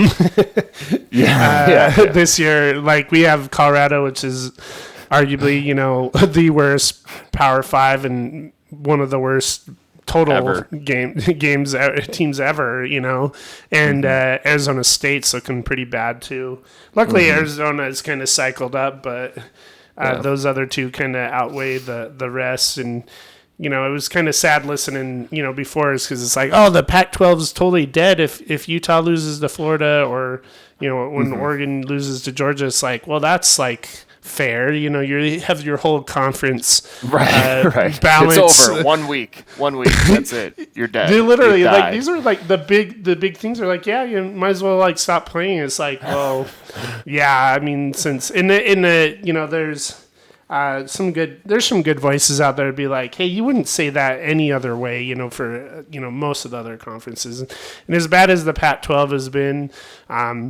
and I agree, they were still better than the ACC last year, So yeah, but they don't get the benefit of the doubt kind of thing. So I just kind of tangent there because I forgot to go over it, but I do agree the Big 12. I may not at the top, as far as like Oklahoma State, but like I think they're a better conference this year in general than the Big 12, the ACC, and the Pac-12. And who's to say about the SEC, because it's hard to tell with them because they would just turn around and just like beat everyone at the very end, Right. But I guess we didn't do a pick on Texas, Oklahoma. I have Texas favored by 6.5. But Quinn Ewers is rumored to be healthy for the game. Thought I had made a pick on this in my notes, but I can't find it. I think you have Texas winning but not covering. There it is. Yeah, I think they'll win. It's kind of like a pansy way to go about it, but I do think that they'll win. I do think they're a better team. I just feel like 6.5 may be a lot, in this type of game. Mm-hmm. Yeah, I'll let you stick with the picks, and then I'll just feed off of that. I don't want to make a pick. I'm not good at picks. We'll stick with Pac-Man. I'm not good at picks either. Pac-Man will stick with the picks, and I'll just give similar type of insight on the game. Okay. Let's see here. Kind of thoughts. I just kind of put it in here because I thought it was interesting. So Purdue at Maryland. So it's kind of the classic, Maryland's good at offense, not good at defense, and Purdue's slightly better at defense than offense, but they're a more balanced team. You mentioned how their quarterback would be back this game. Is he? I was going to ask you. I'm just actually looking up if Aiden O'Connell is going to play. And granted, they didn't need him to beat Minnesota, but Yeah. we'll if he plays, it's obviously a much different game. Maryland is actually played. I know their defensive rank is lower there, but they were probably defensive rank like 100 in past years. They were horrible. So they've been surprisingly they've probably been one of the surprise teams to me, honestly. Maryland playing pretty good at Michigan, destroying Michigan State, who I know is terrible, but Maryland's been pretty solid, and I was very surprised in that game at Michigan that after the kickoff hit the Maryland guy in the face on the first play. I don't know if you saw it, but a couple weeks ago, Maryland was returning the opening kick, and it just bounced off his face mask. Michigan recovered and then scored on the first play in the big house, and I'm like, okay, they're going to lose by 1,000. And then Maryland played pretty well, and it was a close game, and I think they were actually leading at one point in the second quarter. So, this is a sneaky good game. I'll be interested to kind of catch up on this one after. Oh, for sure, and it's just a weird time. I mean, the early morning games aren't. I don't know, I like the later ones, but they're Maryland's favored by 3.5. I don't know. I don't see them covering that with the half there, and that could have changed. This is probably a screenshot a couple days ago, but I think Purdue will cover, and I'll give Maryland the win. So it'll be a really close game there. Don't bet on my stuff. I don't bet, so I just that's the same with me. I'm not betting on the game. I like looking at it because it lets you know what Vegas thinks, and Vegas knows everything about everything always. But yeah, I'm not betting on them either. Any games. Yeah. Oh yeah, I never do. I kind of fantasize of like I did some crazy parlay and won like $10 billion or something, but never. I've never actually. Yeah, it is funny, but so next up here, I don't know. I felt like this slate, and I could be missing some here. It was a little empty here, but good one here for me. I got Utah at UCLA. Utah ranked 11th, UCLA 18th. Maybe it's hard to tell whether they're overrated or not. Maybe slightly. S&P Plus has almost the same ranks. Has Utah at 9 instead of 11 and UCLA at 16 instead of 18. That's pretty typical for the Pac-12 teams. I don't know why. But both teams are better at offense. Kind of interesting that usually Utah in the past has just been purely the opposite, which is kind of frustrating for us fans, even though, it's good to be good at something, but it makes some really boring games. But let's see here. It's at UCLA. UCLA does not have a home field advantage. No, I don't know. They may have like 30,000 fans out of 90 or whatever. Wow. Oh yeah, like I don't know if you'd see. Yeah, so I know it's hard to see the Pac-12 games sometimes being on there, but they were like getting made fun of all online because the Rose Bowl's huge, right? And they're only. I think one of them 2 weeks ago they only had like 26,000 fans. Yeah, it was absurd. Out of like 90, whatever it is, I don't know what it is, but I'm just guessing. But anyway, they've been like giving away like tickets and all kinds of stuff, try to amp it up. They do have some payback against Utah because Utah's beaten them a lot lately. And also, I do think UCLA is a good team. So I hope it's not kind of a trap game for Utah because they play against USC next week. And so that could be bad. It's away, it's just one time zone. It is California, so it's a nice area to get to. And there's a couple notes from the Utes lost Keithy 2 weeks ago, their star tight end. And also there was some drama with their running back, Taven Thomas, who for personal reasons got suspended for half of a game 2 weeks ago. There's some off-field stuff apparently he was doing. He did have some problems in the past in Cincinnati, That's why. So he started his career in Cincinnati. Had some things happen there. I'm not exactly sure, but I think they're something to do with women. But I'm not exactly sure on that. But they go. He went to Independence, actually next to Kansas City, Independence Community College, out there, and he was probably just like destroying people because he's huge, Yeah. like this huge old running back. Like he's like 240 pounds, But ever since that happened, he's been not getting a ton of runs and stuff. I swear he only had like 6 runs last week, and it's luckily for Utah, they have a lot of running backs, and we really have a team. And I'm sure Tavion's great, but Micah Bernard's the guy that's kind of taken the mantle a lot. And he, if you don't remember, he was the awesome running back that they had play cornerback against Ohio State. Oh my gosh. That's right. I do kind of remember.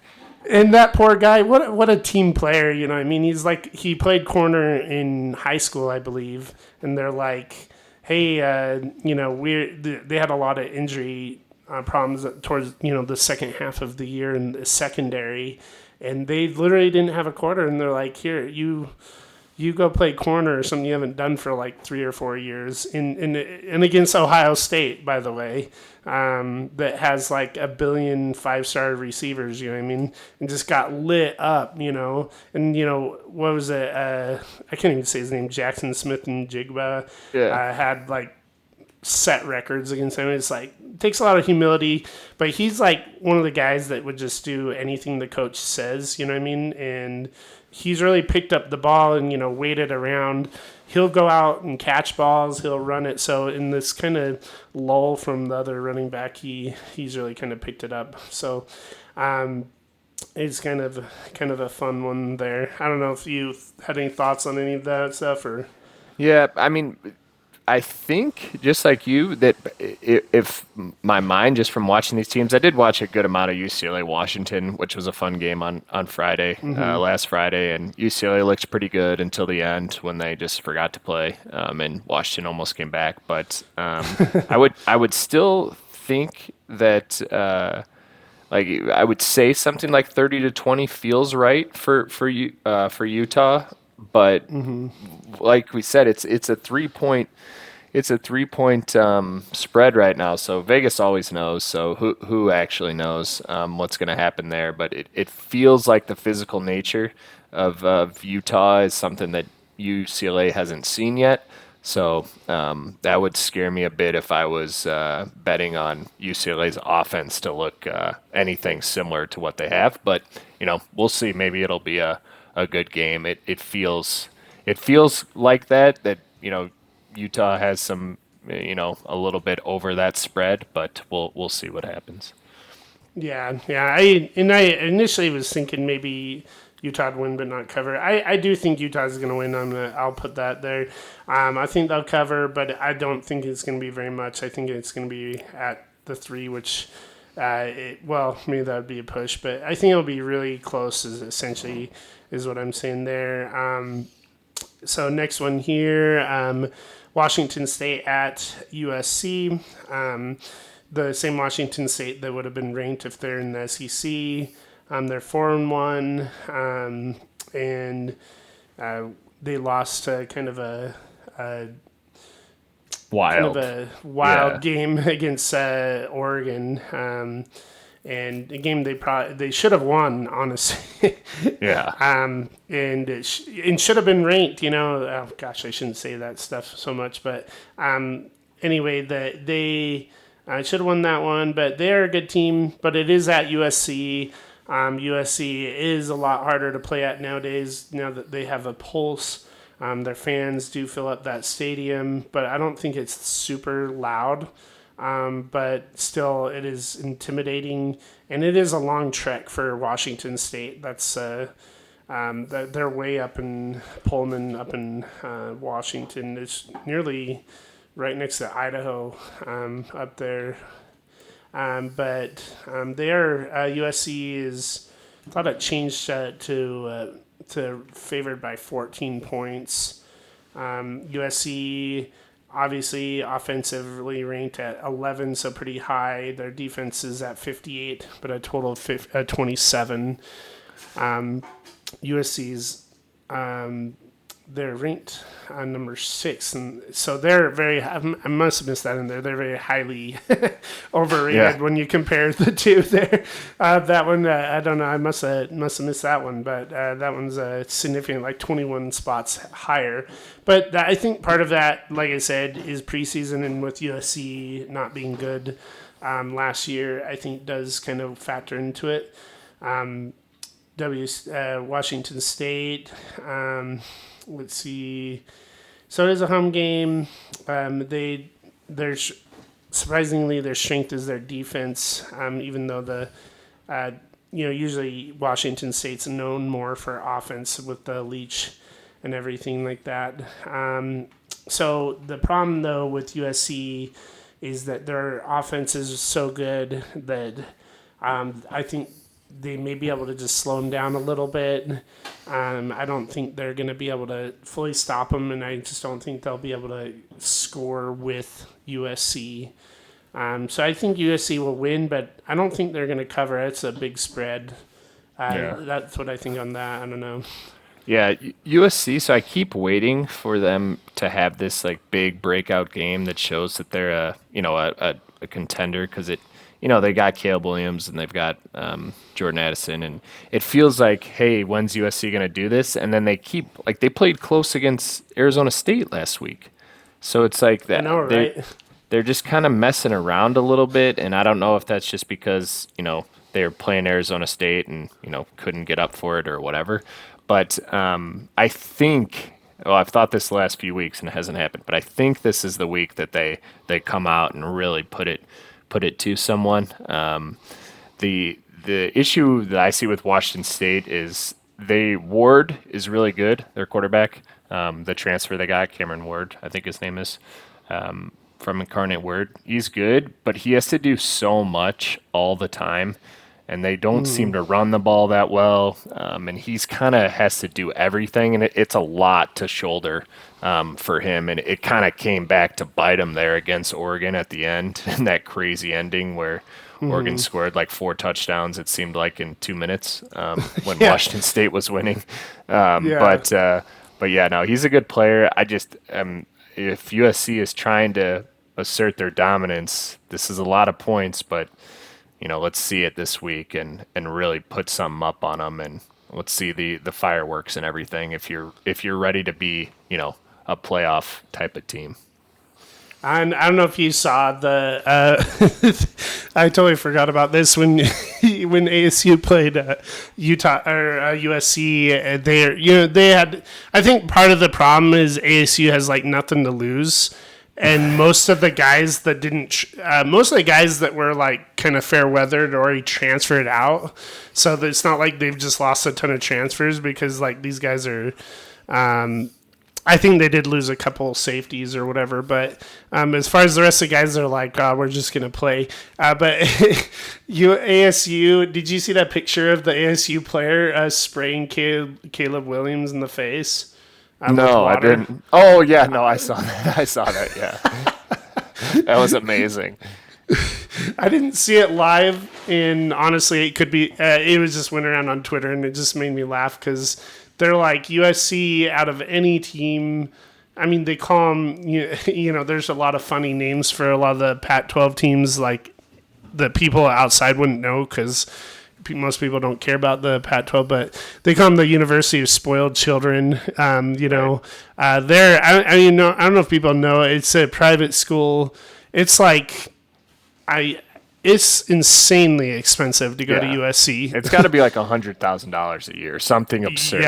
Yeah, you're not exaggerating. I literally have. So I used to work for a bank back in the day.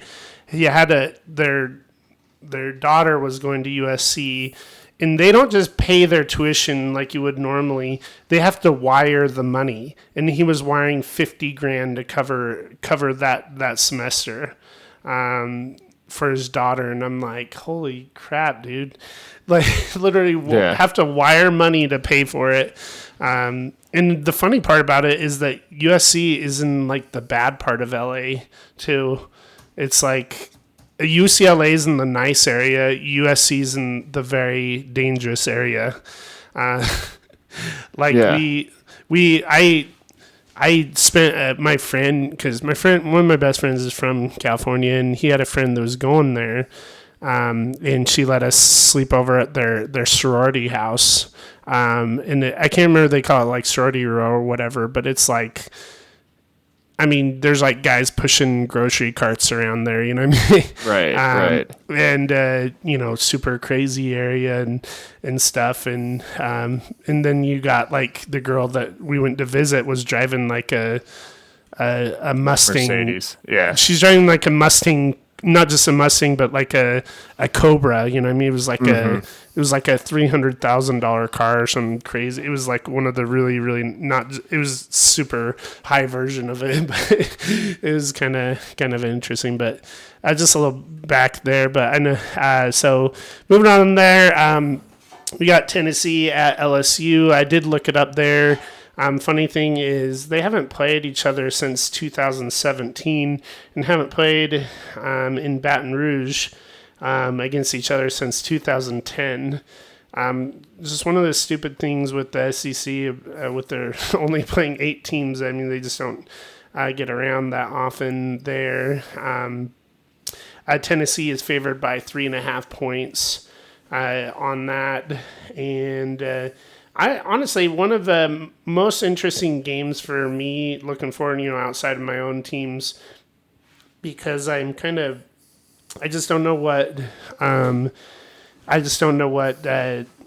Tennessee has been, they're ranked number 3 in S&P Plus in offense. Their defense is 50, but overall at number 8. So, and LSU has a good defense relative to their offense. So I'm kind of interested to see what happens going forward with this Tennessee team. I don't know why, but I kind of rooting for them because, I mean, I didn't have to or have enough memory to suffer through when they were good. So it's like almost watching the little guy win, in the SEC, even though they're Tennessee, not the little guy. Yeah, exactly. Yeah. Even though they have like 100,000 fan stadium and won the and their national fans championship. Right, and their fans are probably insufferable if you're down there. But since we don't know them, we're like, yeah, Tennessee, they're kind of like a cool new team. Since we're a little bit younger than when they were rolling in the '90s. But I don't think LSU's any good. So that was a pretty brutal loss at the beginning of the year. I guess you can forgive that. And then it was a good win against Mississippi State. I was surprised at that one. But then the problem is the only thing I saw was the beginning of that Auburn game when Auburn was beating them pretty good until LSU came back. So I don't, unless something crazy happens with the crowd, which could happen, like if the crowd gets to Hendon Hooker and gets into Tennessee's head or whatever. I usually better teams win games, so not always in college football, but I like Tennessee here as a better team in general, and it's who I'm cheering for. I don't like Brian Kelly; he's a weirdo. Yeah, he's a weirdo. Yeah. When you get and the interesting thing is that. So it's usually they have the Death Valley at night, you know what I mean? But lately they've been having a lot of theirs earlier in the day, so I'm sure they're pissed about that because it's known to be They hard were at night, yeah. And it's like only a 10 a.m. game. Wow, I got these out of order, but 10 a.m. game there. So the other thing is Tennessee has to play Alabama the next week. Poor Tennessee. I know people from the South that hear I was like, oh, not poor Tennessee, but like, isn't their cross division rival Alabama? Yeah, Tennessee's is Alabama. Yeah. Oh, how terrible is that? So you have to play Alabama and Georgia every year.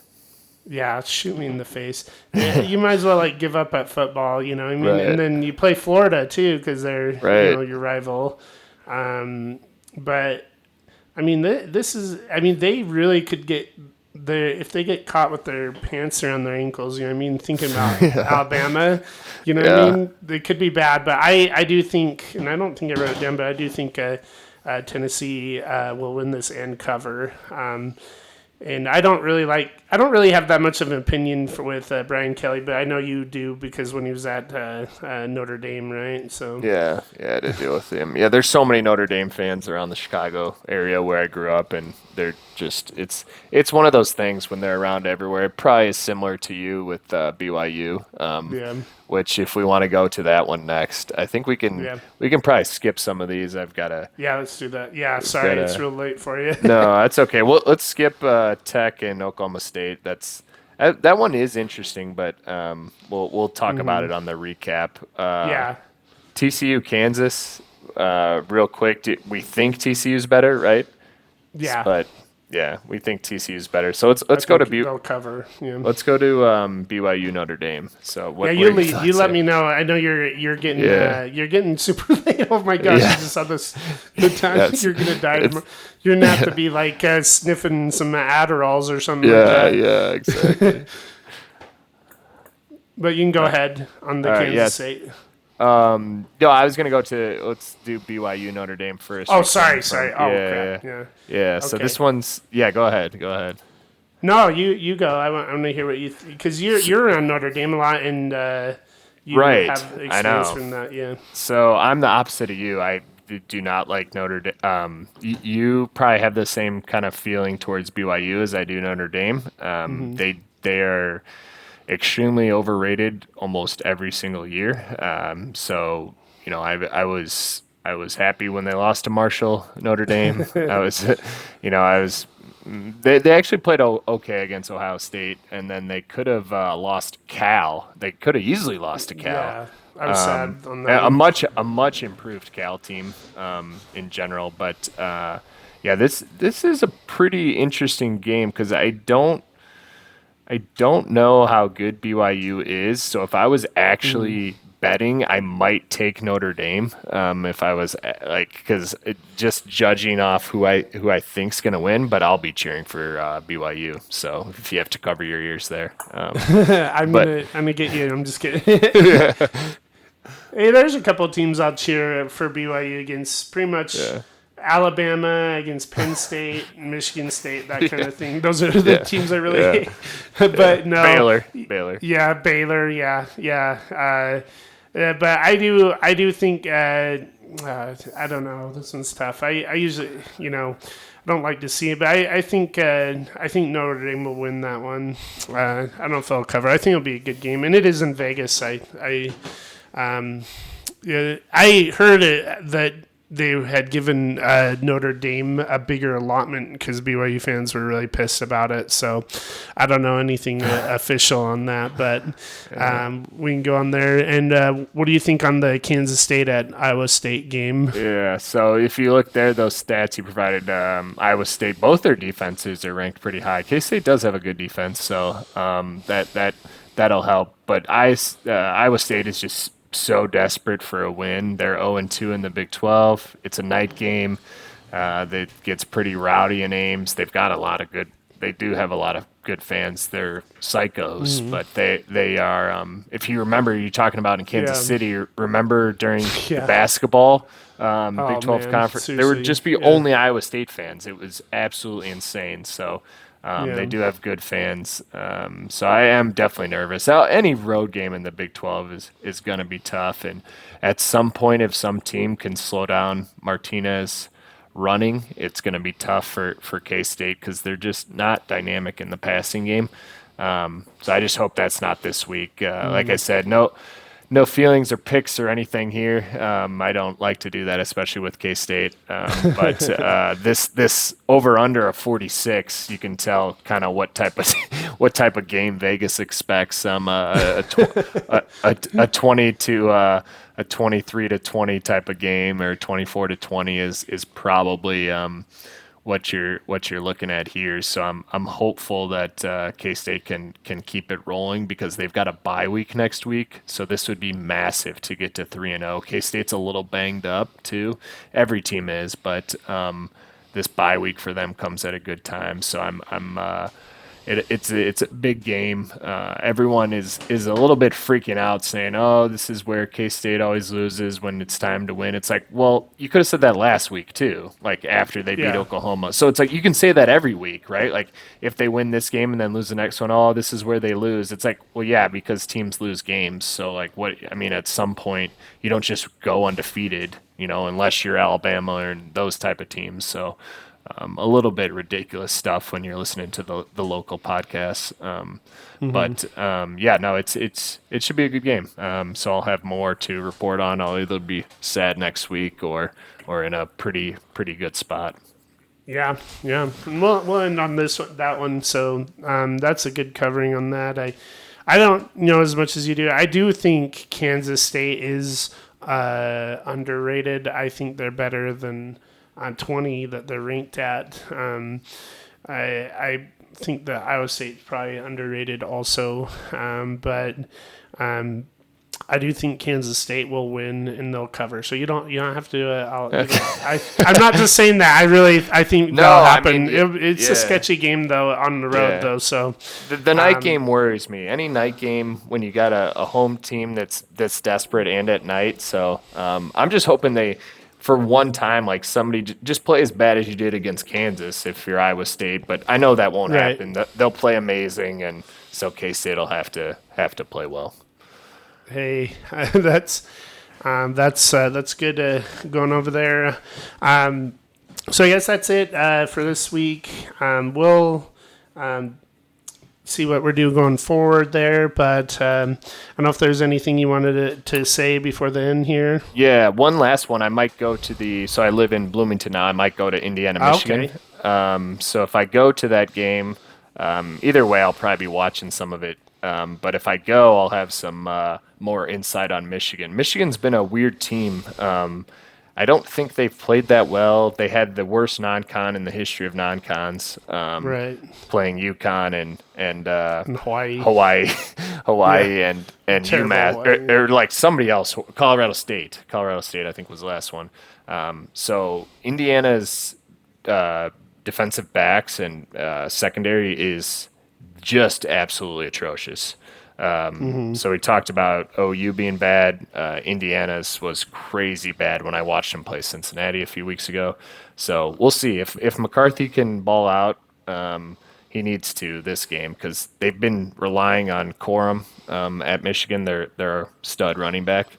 So we'll see if Michigan's for real and if they can actually challenge Ohio State for the Big Ten East or whatever. So that's the last thing I got. But it was fun to jump on here. So we'll have more discussions moving forward.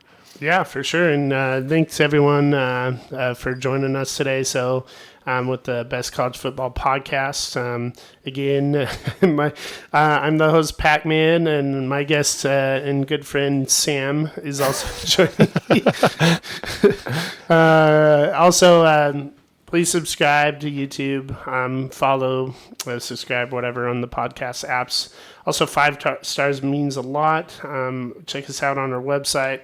Maybe I'll have to find some other fun domains, but you can go to alabamacheats.com or the best college football podcast.com. Kind of surprised that one wasn't taken, honestly, the Alabama amazing. Cheats. It was better than the other ones I tried to find, like Alabama's Cousins or something like that. But also, we have a text line and everything like that. But I appreciate you guys. We'll talk to you guys next week. Thanks a lot, and thanks for joining. Yep. See you guys. Hey.